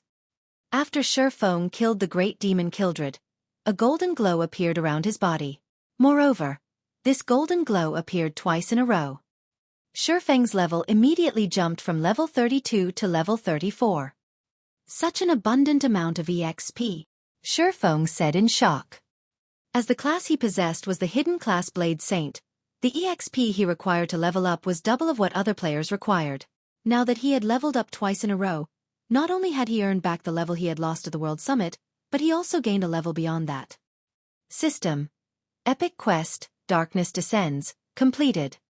Quest rewards: Demon Slayer title, Star Moon Kingdom reputation plus 50, White River City reputation plus 500, automatically promoted to the status of Count in White River City.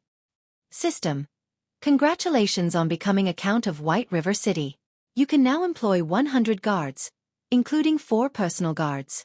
You can also enjoy a 20% discount on all expenditures in White River City. As expected of an epic quest, I've been promoted to a Count after completing a single quest. I can lessen my costs significantly when I head to the Divine Colosseum, Xueqi said, smiling. If a Viscount was considered a major noble, then a Count was a top figure among major nobles. In God's domain, the highest social status a player could attain in a city like White River City was Marquis. Only in a capital city like Star Moon City could players become dukes. Thus, becoming a Count of White River City was quite impressive. To players, the largest difference between a Count and a Viscount, aside from the difference in status and the number of guards they could employ, was the Divine Colosseum. The Divine Colosseum was a location where players could raise their combat power. Meanwhile, the Colosseum required magic crystals as currency. However, Viscounts or below would not receive any discounts at the Divine Colosseum. Only Counts or above would enjoy that benefit. This was also one of the reasons why many players had strived to increase their reputation and become Counts. That way, one could lessen the burden on their wallet. Compared to ordinary players, a Count's title held far more importance to players who owned private lands because Counts possessed much greater authority. This authority was also the capital that a player required if they wished to rise and succeed in a city.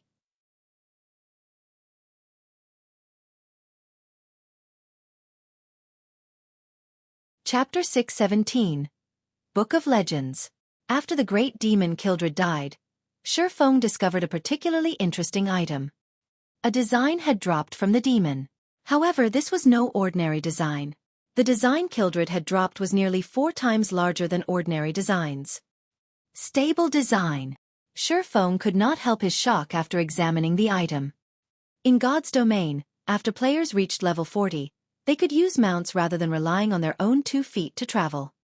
Players could purchase common mounts from the various large cities. Of course, players were also required to have a certain amount of reputation before they could make this purchase. As for higher-ranking mounts, players could only obtain them through quests, raiding team dungeons, and killing high-ranking field bosses. Guild players had one other avenue to obtain a mount: the guild mount. Guild mounts were different from the generalized mounts that one could purchase from cities. They were mounts unique to guilds. They could also be considered the symbol of a guild. Not only did guild mounts possess higher movement speeds than common mounts, but they could also be upgraded. Only, upgrading a mount was very difficult.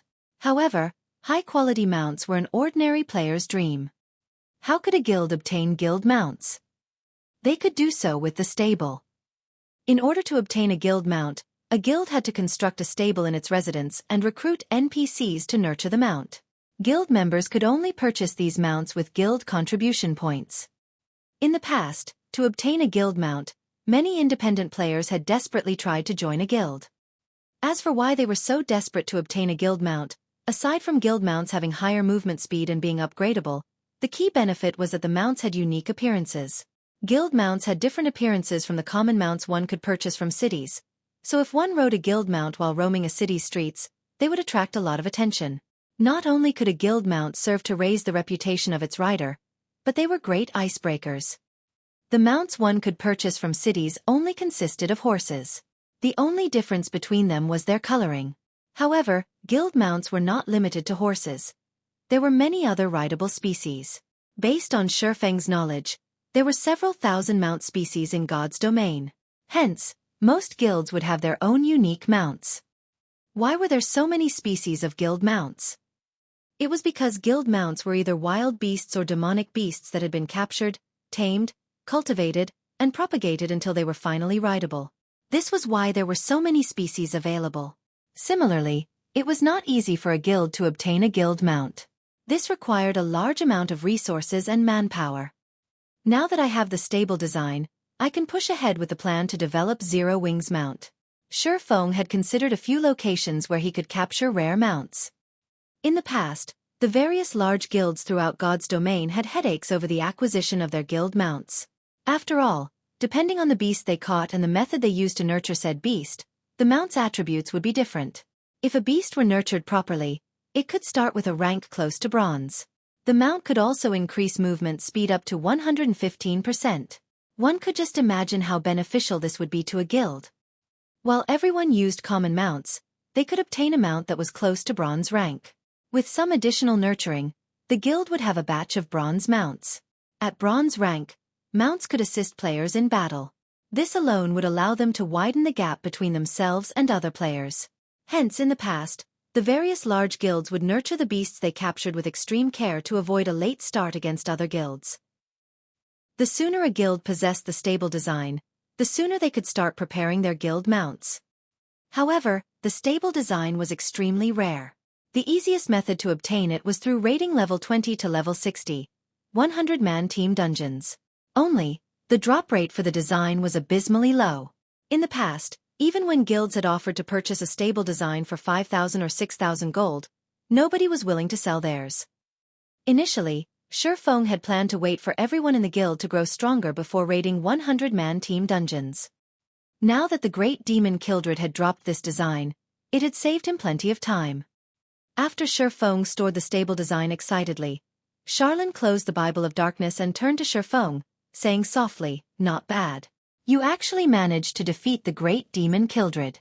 However, even though Kildred is dead, why is there still such a dense power of darkness lingering around you?" Seeing Charlene's confused expression, Xueqi quickly came to an understanding. He then retrieved Moloch's ring from his bag, saying, "This should be why." Moloch's ring. Charlene instantly recognized the ring. Surprised, she asked, "How did you get your hands on this ring?" "I stole it from a great demon called Nettle," Xueqi responded honestly. "Stole it?" Charlene's eyes narrowed suspiciously. She obviously did not believe Xueqi's claim. A Tier 4 great demon at full power only needed to swing his hand to wipe Xueqi out of existence. Xueqi would simply not survive an attempt to steal the ring from the great demon. Are you really not afraid of death? Or are you just that ignorant? You actually had the guts to remove the seal on the ring. Fortunately, you only obtained Moloch's ring now. I guess you are somewhat lucky.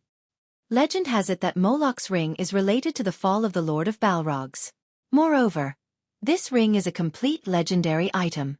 With your strength, this ring will devour you very quickly. Devour? Xueqi thought back to when the great demon Nettle had chased after him. If not for his good luck, he would have certainly died. When I say devour, I mean it in the literal sense. Do you really think a legendary item is easily controlled? Charlene rolled her eyes at Xueqi. Based on what I know, several hundred years ago, the demon that guarded this ring was a Tier 5 Great Demon King. After that Great Demon King was devoured, it became the current Great Demon Nettle's turn to guard it. Xueqi broke out in cold sweat upon hearing these words. At this moment, Xueqi understood what Charlene was trying to say. The so-called guardian of Moloch's ring was nothing but a sacrifice for the ring to devour. Meanwhile, those demons had been unaware of the fact that they were sacrifices. To make matters worse, he had foolishly stolen the ring without knowing this fact. If even a Tier 5 Great Demon King had not been able to avoid its fate, with Xueqi's current strength, he stood absolutely no chance against Moloch's ring. In the past, in order to seal this ring, 10 Tier 5 powerhouses sacrificed themselves. Now that you have removed one of the seals, if you wish to seal it again, you will need the help of at least 3 Tier 5 classes. Otherwise, no matter where you go, you will not be able to hide from your fate. Seeing Xueqi's grim expression, Charlene could not help but laugh as she said, "However, I have also said that you are somewhat lucky." Luckies? Xueqi grew curious. That's ring. Your luck is quite good. You were able to obtain the real Bible of Darkness. If you had returned with a replica, even I would have no way to save your little life. Charlene rubbed her forehead lightly, saying seriously, the Bible of Darkness is a treasure made by the Lord of Destruction. If one wields the Bible of Darkness, they can rule over every demon in existence. The Lord of Balrogs is no exception. As for why the Bible of Darkness is capable of ruling over demons, it is because the Bible is the origin of all demons. All demons have evolved from the Bible.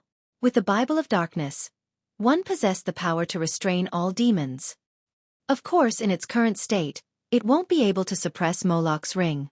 Only the complete Bible of Darkness has the power to do so. What you need to do now is repair the Bible of Darkness.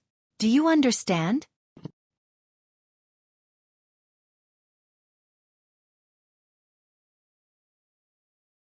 Chapter 6:18. Target. Tier 2. Repair the Bible of Darkness? Xueqi laughed bitterly. In God's domain, some fragmented legendary items could be repaired to their peak conditions, which was legendary rank. However, very few fragmented legendary items could actually be repaired. Otherwise, legendary items wouldn't have been so rare in the past. In the case of the fragmented legendary ranked Heavenly Dragon's Breath, the ring's description clearly expressed how it could be repaired. In the case of the Bible of Darkness, however, the description only provided a vague clue. How was he supposed to repair it? Of course, it won't be easy to repair the Bible of Darkness. With your current strength, you can't repair it at all. Fortunately, you have only removed one seal on Moloch's ring thus far. You still have enough time to prepare, Charlene said slowly after perceiving the current state of Moloch's ring with her magic.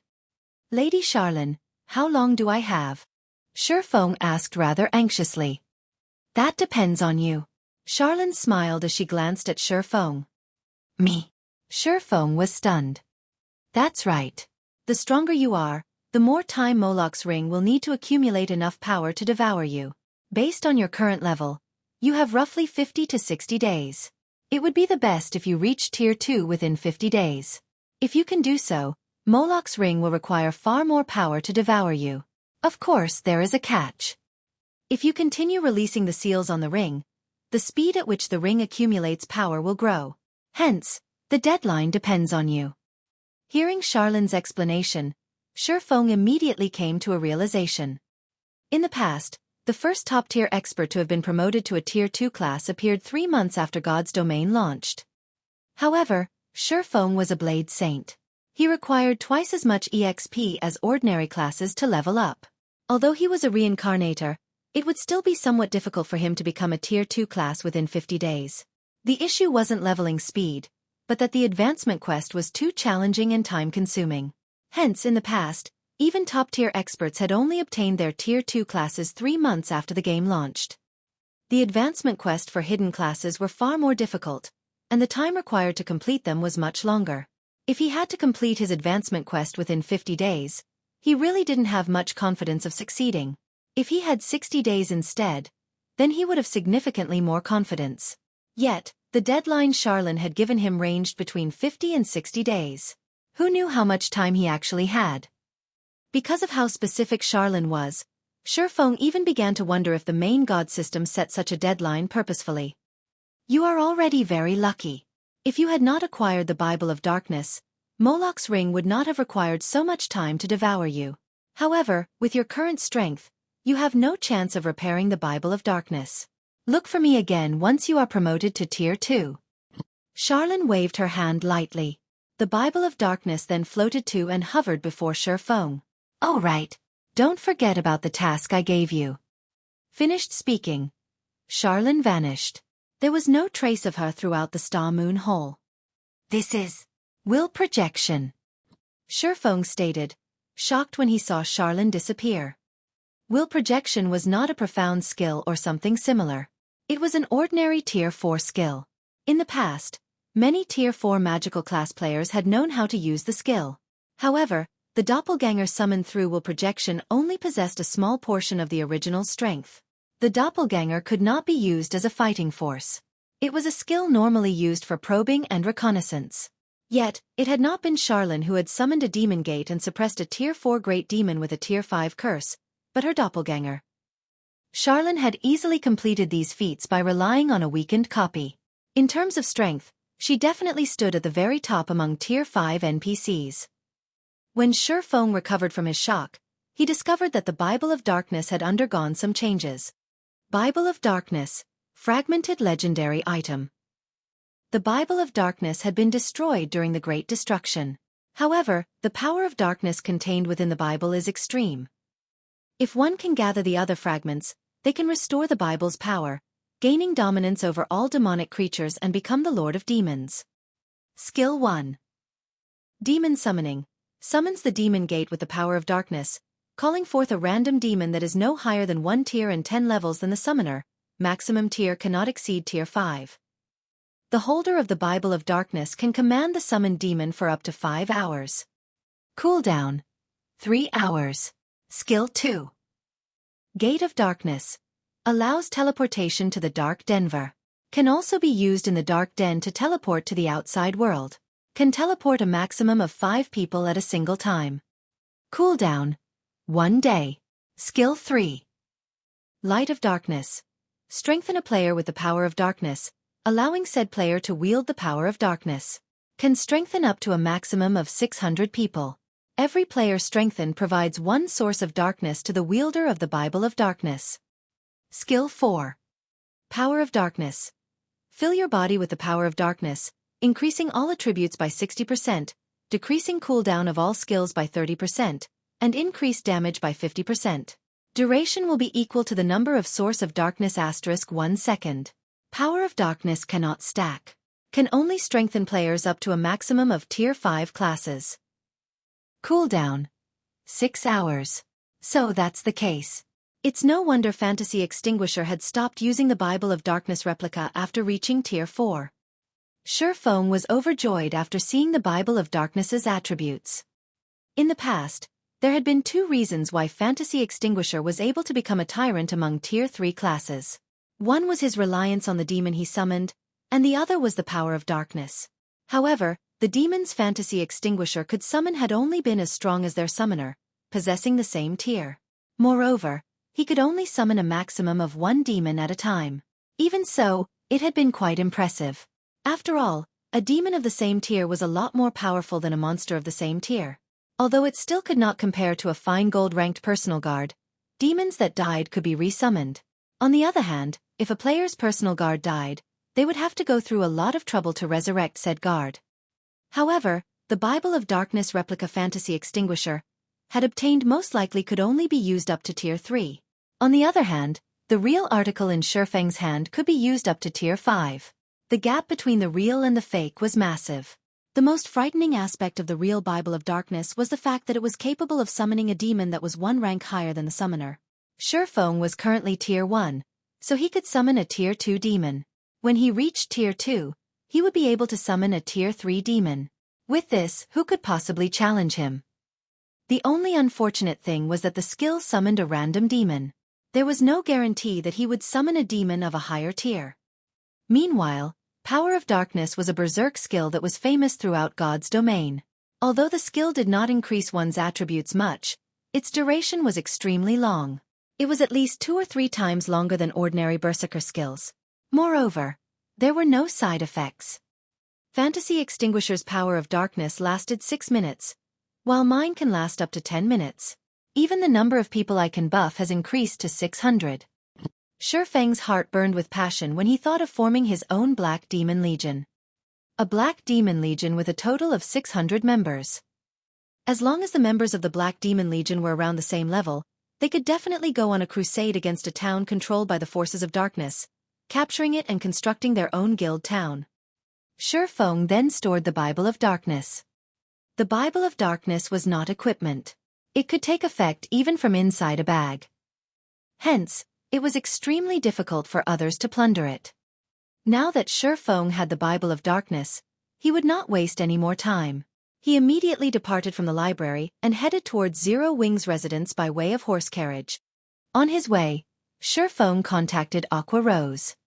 Aqua, have the members of the main force gather at the residence, Xueqi said. Guild leader, the main force is currently raiding a dungeon. Our efforts will go down the drain if we recall them now.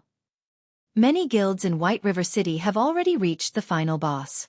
Aqua Rose did not understand Xueqi's intentions. Currently, the various large guilds in White River City desperately vied for the first clear of the 50-man team dungeon, Ruins of the Crow God. If they recalled Zero Wing's main force right now, they would have wasted a lot of precious time. Relax. It won't be a problem. Xueqi was very familiar with the final boss in the Ruins of the Crow God. It will not be that easy to raid. Smiling, he said, moreover, I'm calling them back to help them clear the dungeon. Guild leader, are you serious? Aqua Rose grew excited. To conquer the Ruins of the Crow God, the various large guilds had tried every hand and exhausted every ounce of brainpower they had. They have never encountered such a difficult dungeon boss before. They were truly helpless against it. Everyone could only try to force their way through the boss again and again. If they had a raiding strategy, then they would have a much easier time dominating the dungeon. Of course. When have I ever lied to you? Xueqi laughed. Okay.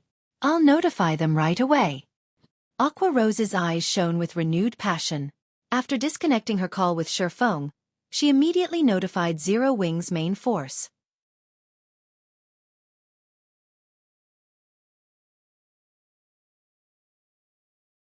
Chapter 619. Generation of Talents. Inside the 50-man team dungeon, the Ruins of the Crow God.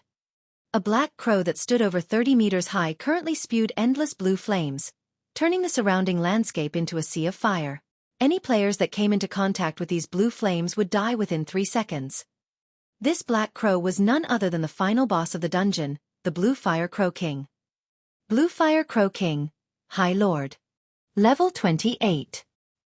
HP 10, 000, 000/10, 000, 000.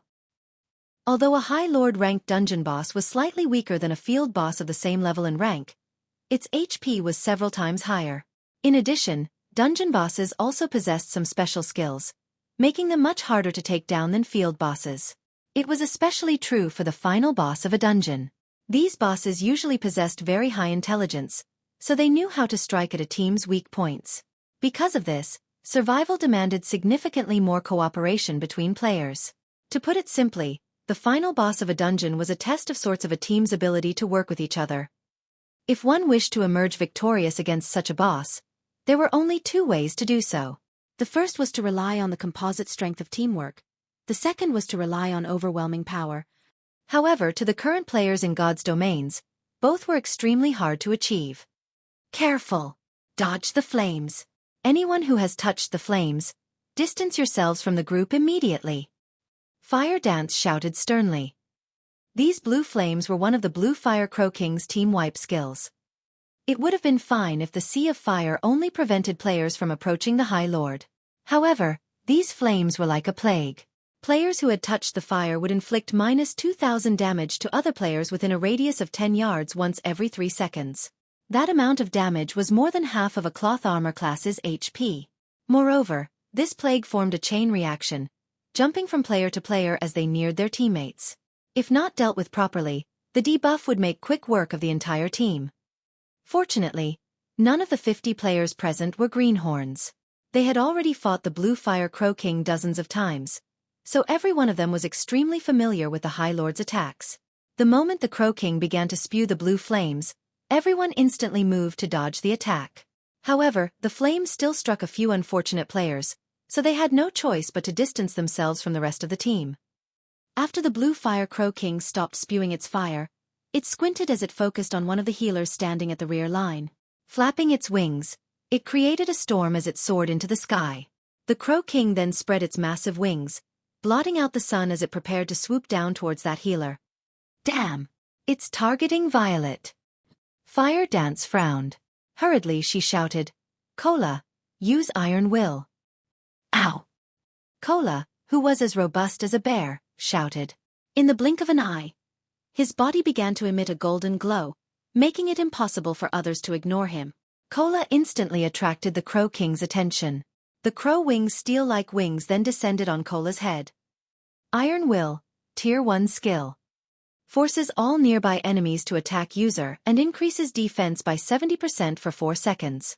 If enemy ignores user, strength increases by 70%, speed increases by 100%, and damage increases by 100% for 5 seconds.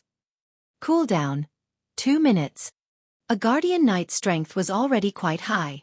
If Cola's strength increased by another 70% and his damage increased by another 100%, even a boss of the same level would find his attacks too much to bear. Hence, the Crow King had no choice but to attack Cola. Boom! The Crow King's black wings possessed a massive amount of attack power. Upon contact, the boss repelled Cola, the Guardian Knight having no choice but to retreat 8 steps before he could stabilize himself. Despite having blocked the attack with his shield, Cola still received over -800 damage. Its battering dive really packs a punch. Cola hurriedly used his shield to block the High Lord's follow-up attacks. Every collision numbed his arms and forced him to retreat by multiple steps. If his defense had not been increased by 70%, he would have easily received over 1,000 damage. The Crow King would attack more than a dozen times in quick succession when using battering dive. If Cola received every single attack, he would die without question. While Cola's HP rapidly decreased, Violet Cloud, who stood at the rear of the team, waved her jade-like hand. Healing spells then landed on Cola, one after another, causing Cola's HP to yo-yo. Her heals were very timely. In the end, Violet Cloud managed to stabilize Cola's HP above a safe threshold, letting the Guardian Knight avoid the fate of instant death at the hands of the Blue Fire Crow King. Thanks to Violet Cloud's precise and powerful healing, the entire team had an easy time dealing with the Blue Fire Crow King. Violet Cloud was the only healer responsible for the lead MT. This situation freed the other healers to focus on keeping the other members of the team alive, allowing the team to avoid losing members to one of the boss's minor skills. Meanwhile, the other ranged classes took the opportunity to barrage the High Lord with a stream of attacks.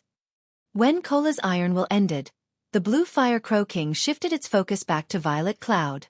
However, just as the Crow King was about to deal with the Astromancer, the female Guardian Knight, Turtle Dove, similarly activated Iron Will and forced the Crow King to attack her instead.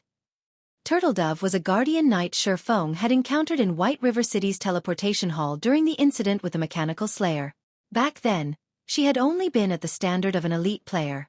Now, however, she had become a member of Zero Wing's main force. Of Zero Wing's Guardian Knights, she was only inferior to Cola and Yi Wumian.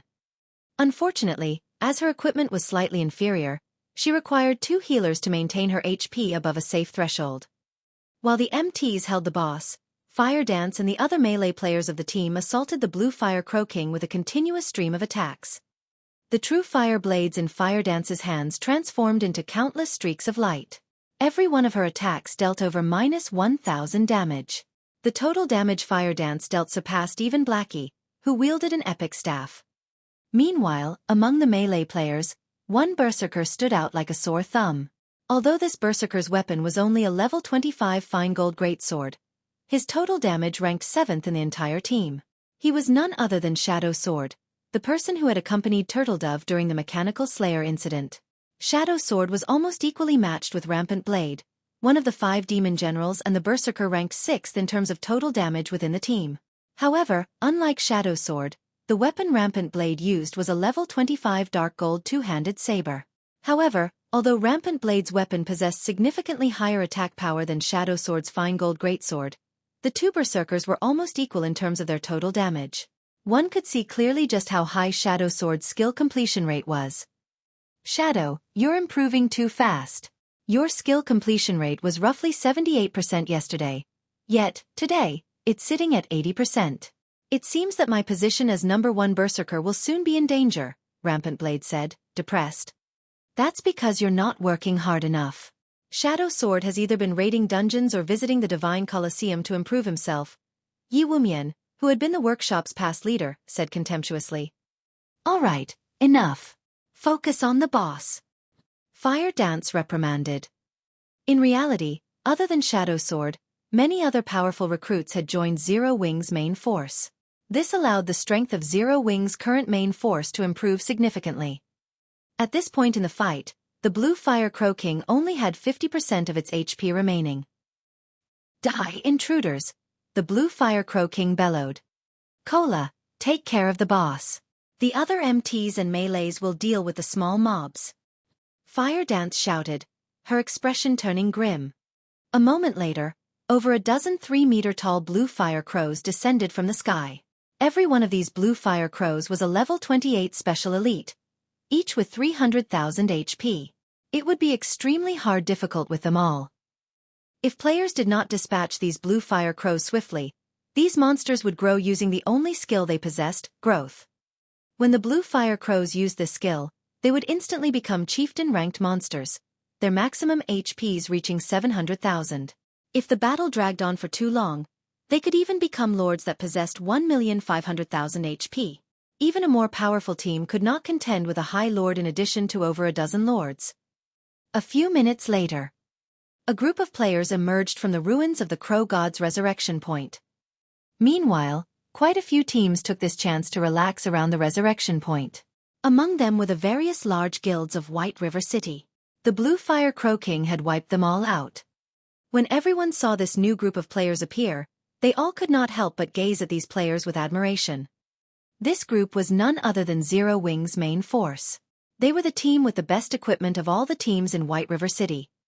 Those blue fire crows are too difficult to deal with. Our overall DPS is still too low, Blackie stated dispiritedly. It would be awesome if Guild Leader joined us. With his DPS, we can breeze through this boss. The other members of Zero Wing's main force nodded in agreement. In their opinion, Xueqi was no longer a human. He alone could serve as an entire team. Suddenly, Fire Dance received a call from Aqua Rose. After exchanging a few words, joy appeared on Fire Dance's face. "Let's head back to the city and rest for a bit," Fire Dance said through the team chat. "Return? Aren't we supposed to try 5 or 6 more times today?" Blackie asked, surprised. "Didn't you want Guild Leader to raid with us?" Fire Dance grinned. "Guild Leader has just returned, and he's telling us to head back to the residence immediately. He says that he has something to tell us and that it's related to the dungeon." "Really?" Everyone was suddenly excited. "We'll know once we get back." Saying so, Fire Dance took out a return scroll and began chanting. Everyone else followed her example, one after another. Zero Wing's main force is leaving. Are they giving up on the dungeon? Probably. The final boss of the ruins of the Crow God is really too powerful. They must have guessed that no team will clear it anytime soon, so why bother wasting their time here? Many teams that had watched Zero Wing carefully before chatting among themselves.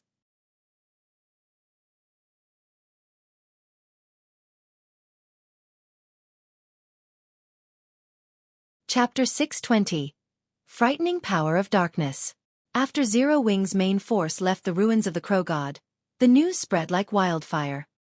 If one were to point out which guild in White River City had the highest chances of obtaining the first clear of the ruins of the Crow God, it would undoubtedly be Zero Wing. Not only did Zero Wing's team possess excellent equipment, but it also had plenty of experts. Following Zero Wing would be overwhelming Smile and the other guilds. It was especially true for the recently established guild, Heaven's Burial. The new guild's rating speed was only slightly slower than Zero Wing and overwhelming Smile. "Leader, it seems that Zero Wing has left," a level 28 ranger in gray reported to a youth in white robes. Everyone's already at the point of clearing the dungeon, yet, Zero Wing has given up? The white-robed youth pondered the situation. He was greatly confused about Zero Wing's actions.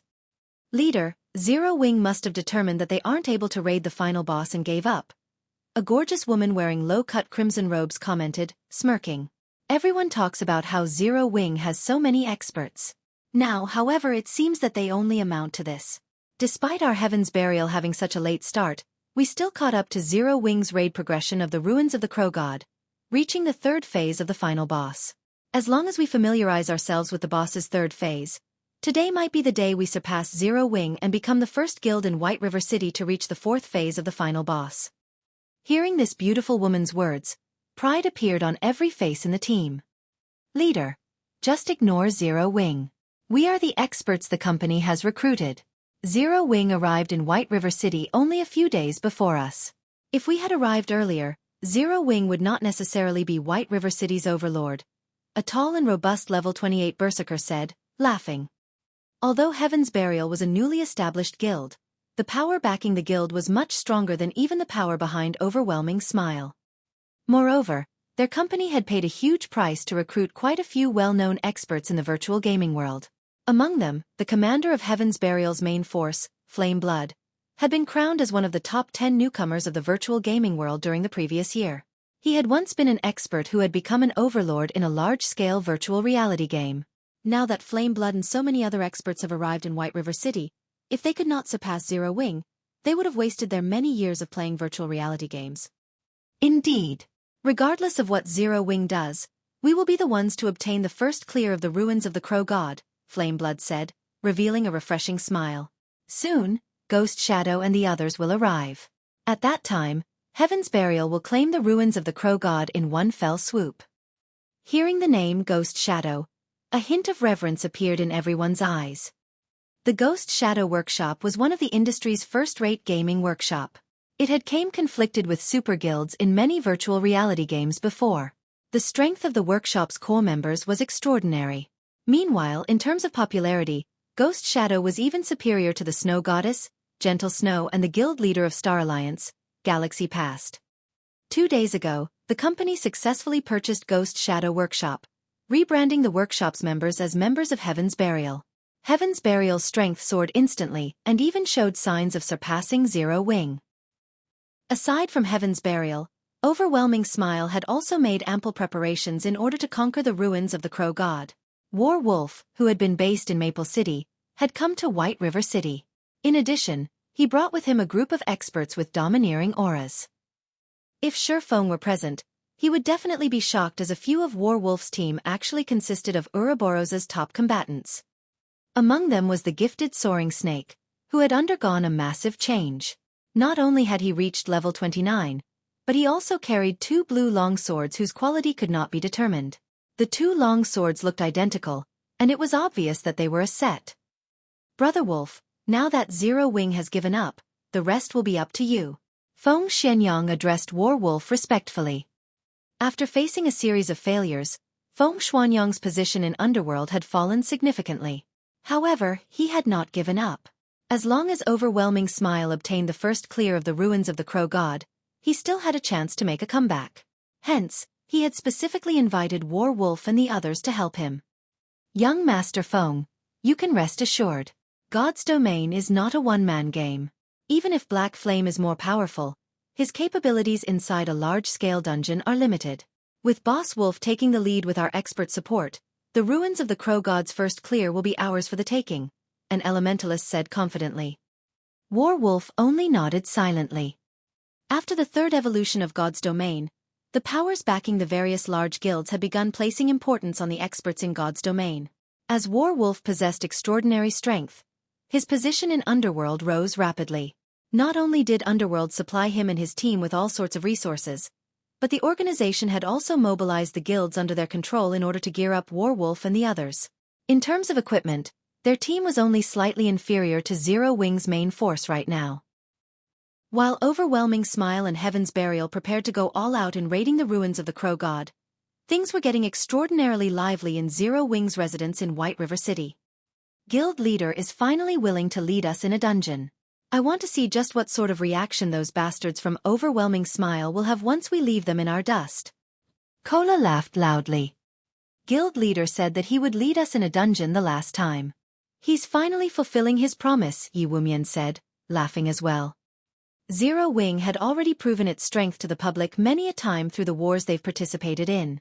However, regardless of how capable a guild was in PvP, their ability to raid large-scale dungeons was far more important. Only when they obtained the first clear of the ruins of the Crow God would they truly stabilize their position as White River City's overlords.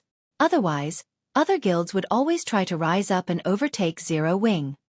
However, compared to White River City's overlord position, what everyone truly anticipated was for Xueqi to lead them in a large-scale dungeon personally. That way they could learn far more from him. It would be a huge help towards improving their own strength. A moment later, the doors of the meeting room abruptly opened. Xueqi slowly entered the room. He had already used the demon mask to recover Black Flame's appearance. Although there were no changes to Black Flame's character, his aura was much stronger than before. Everyone was shocked by this change. Originally, Xuefeng's aura had been contained, making him seem like only an ordinary passerby. However, after undergoing a series of challenges that pushed him to his very limits, his strength had improved vastly. At this moment, his previous strength could not compare. He would require some time before he could sheath his aura once more. Taking his seat on the guild leader's throne, Xuefeng swept a glance over everyone present and said slowly, "The reason why I've called you guys back is to notify you of one thing. You could also say that this is a core secret of Zero Wing." Upon hearing the words core secret, everyone immediately fell silent. "There's no point in just telling you. I'll give you a demonstration," Xuefeng announced, smiling faintly. He then shifted his gaze to the Berserker Shadow Sword, saying, "Shadow Sword, come over here for a moment." Shadow Sword revered Xuefeng. Ever since watching Xuefeng battle at the teleportation hall, Shadow Sword had been mesmerized by Xuefeng's combat techniques. He had watched and learned from Xuefeng's battle videos repeatedly, hoping to grasp even the tiniest fraction of Xuefeng's techniques. Hearing Xuefeng call for him, despite his normal calm, he involuntarily grew excited. Immediately, he walked up to his guild leaders. Xuefeng stretched out his hand, a black ball the size of a fist suddenly condensing in his palm. The center of the ball looked like a miniature universe. It was fascinating. Xuefeng snapped his fingers. This black ball then melded into Shadow Sword's body. When this black ball vanished into Shadow Sword's body, the Berserker's aura changed. Suddenly, Shadow Sword released a frightening aura resembling that of a demonic beast. "This is..." Shadow Sword looked at himself in shock. He had never experienced such a strong force before. With Shadow Sword's astounded reaction, there was no need to mention everyone else's, who possessed acute five senses. So strong. Fire Dance faintly felt a sense of danger when she looked at Shadow Sword.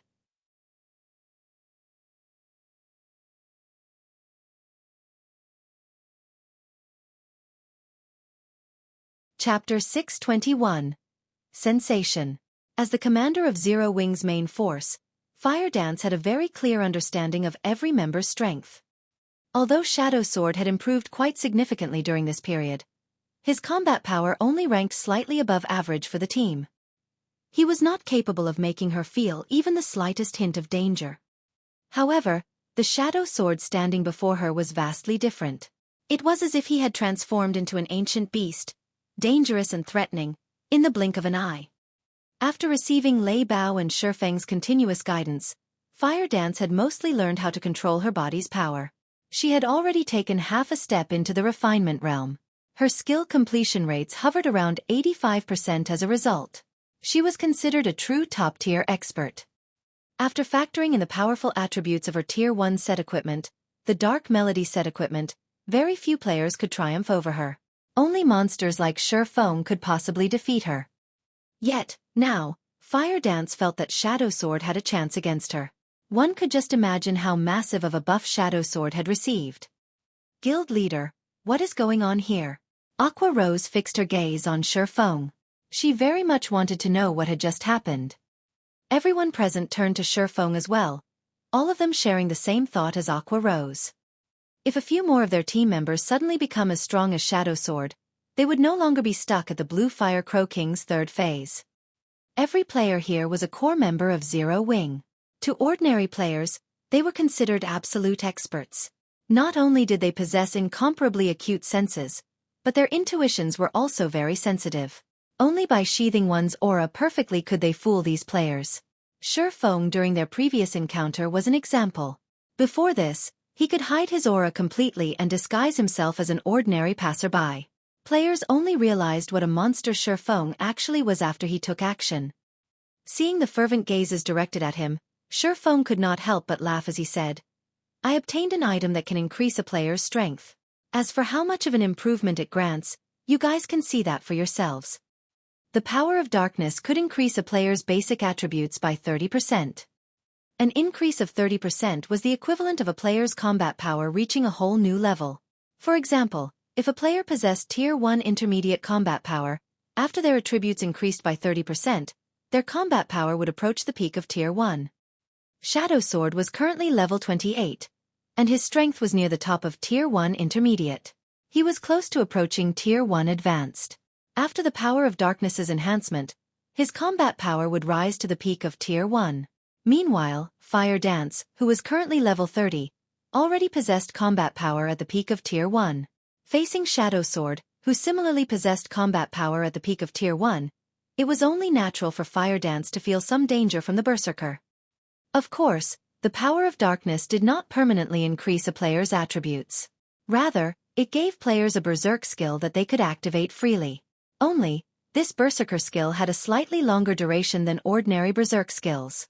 The power of darkness lasted a full 10 minutes and had a cooldown of 5 hours.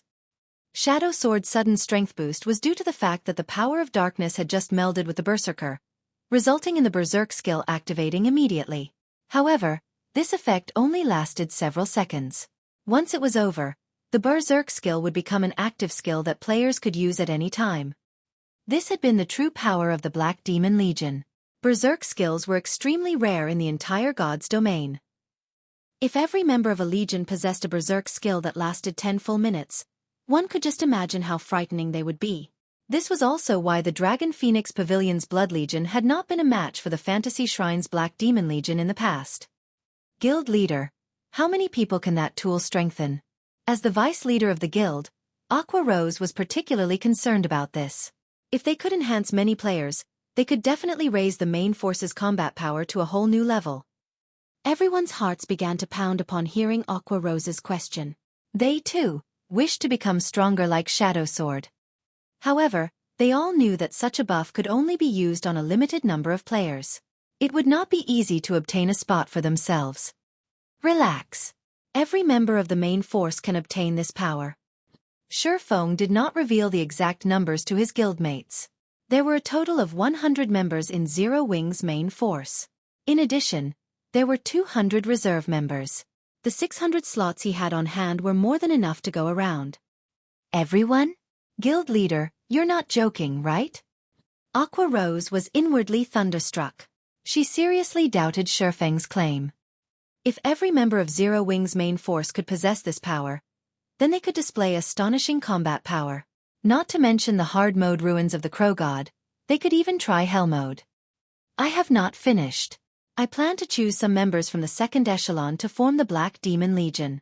This legion will focus on dealing with field bosses and 20-man Hell mode team dungeons. I'll leave this matter to you, Aqua. Xueqi did not wish to waste his remaining power of darkness. In the past, one of the duties of the Fantasy Shrine's Black Demon Legion was to grind and collect equipment through raiding various 10-man and 20-man Hell mode team dungeons. In a guild, even the elite teams would struggle to raid 10-man and 20-man Hell mode team dungeons. With the power of darkness, however, the difficulty of dungeons would fall sharply. It would be much easier to clear dungeons in the future. It was also this reason that had allowed the Fantasy Shrine to amass a ton of wealth. The greatest asset they could gain from raiding Hell mode dungeons was magic crystals. Normal mode dungeons very rarely dropped magic crystals. However, it was a different story for Hell mode dungeons. The drop rate in Hell mode dungeons was more than 10 times that of normal mode. The magic crystals could then be used to train the guild's elites and experts.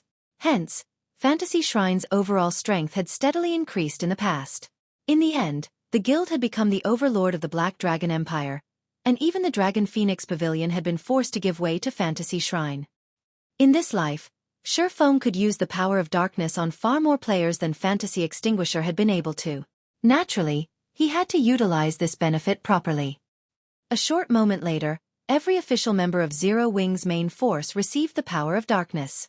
To Fire Dance and Violet Cloud, a 30% increase in attributes was colossal. Their combat power had already been at the peak of Tier 1. After using the power of darkness, they even qualified to contend with a Lord, which was the equivalent of a Tier 2 class by themselves. Although they still could not win against a Lord, they could hold one off for a relatively long time. They could almost rival a great expert such as War Wolf. Only they still lacked techniques. After strengthening the main force, Xueqi led Fire Dance and the others towards the ruins of the Crow God. Although Xueqi still had many things he needed to attend to, such as the teleportation magic array and the stables, the construction of these two required materials. These materials could only be obtained from large-scale team dungeons. Hence, there was no point in focusing on those items for now. An hour or so later. Ruins of the Crow God. An extremely tense atmosphere surrounded the 50-man team dungeon. Players crowded the vast plains around the ruins. The majority of these players consisted of guild players. The various large guilds in White River City knew that this was the juncture for the final sprint to claim the first clear of the ruins of the Crow God. It was highly possible that a lucky guild would obtain the first clear in the next second. Hence, many guilds' members anxiously waited outside the dungeon's entrance.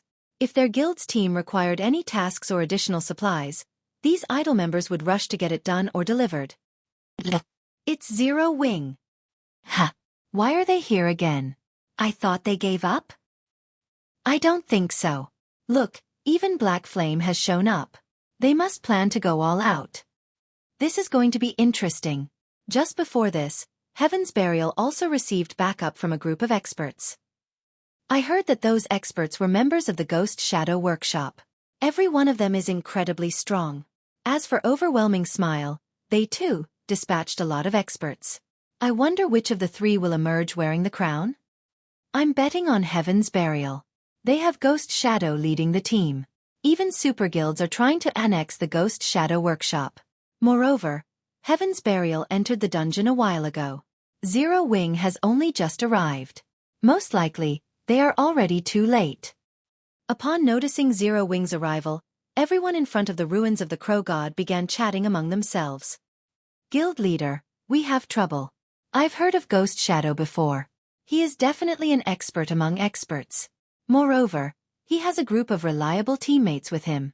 Now that they've been in the dungeon for quite some time, it will be difficult to compete over the first clear. Aqua Rose frowned slightly. She had heard plenty about Ghost Shadow. Xueqi shook his head. Laughing, he said, "Who says we're competing over the first clear of hard mode?" Everyone turned to Xueqi in shock. However, before they could react, Xueqi selected the dungeon's hell mode difficulty. In the next moment, every member of the team was teleported into the dungeon.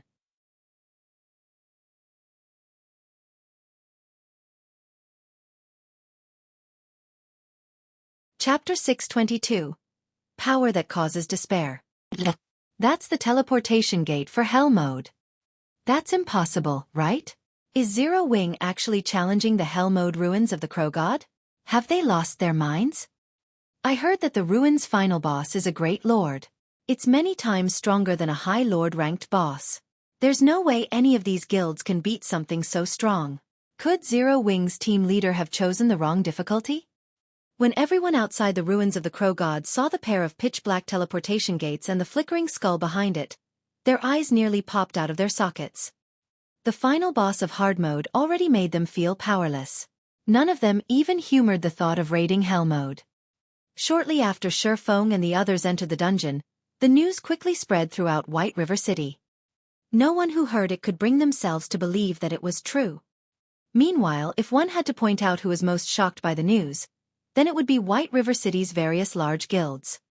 Now that White River City's long period of development had come to an end, the city contained well over 100 guilds. Meanwhile, as White River City's overlord, Zero Wing constantly received attention from many of these guilds. They actually dare challenge hell mode even though they still haven't cleared hard mode. I never thought that Black Flame would be so foolhardy. When Feng Xianyang received the latest news regarding Zero Wing, he could not contain his mocking smile. Underworld's information network covered over a dozen kingdoms and multiple empires. As part of Underworld's middle management, Feng Xianyang knew exactly what the hell mode of a 50-man team dungeon represented. Despair. Of all these kingdoms and empires, there were several top-tier large guilds that had already conquered the hard mode of a 50-man team dungeon. Yet, out of all of these guilds, not a single one had managed to defeat the first boss of hell mode. They had not even managed to drop the boss's HP below 90%. No matter which MT they tried, everyone died from a single hit. It was useless, regardless of how many healers the team had. In the end, these top-tier large guilds had no choice but to give up on raiding the hell mode of their respective 50-man team dungeons and had to shift their focus to 100-man team dungeons instead. Previously, Zero Wing had only reached the third phase of the Blue Fire Crow King, yet, now, they were actually trying to challenge hell mode. Even with 3 or 4 Xueqis, they still had no chance. Meanwhile, inside the ruins of the Crow God. Regarding the environment, There were not many differences between the hell mode and hard mode ruins of the Crow God. Collapsed shrines and towering statues littered the ruins. At this moment, however, Fire Dance and the others were extraordinarily tensed. Every one of them wore somber expressions. Haven't you guys fought up to the final boss of this place already? Why are you all so nervous?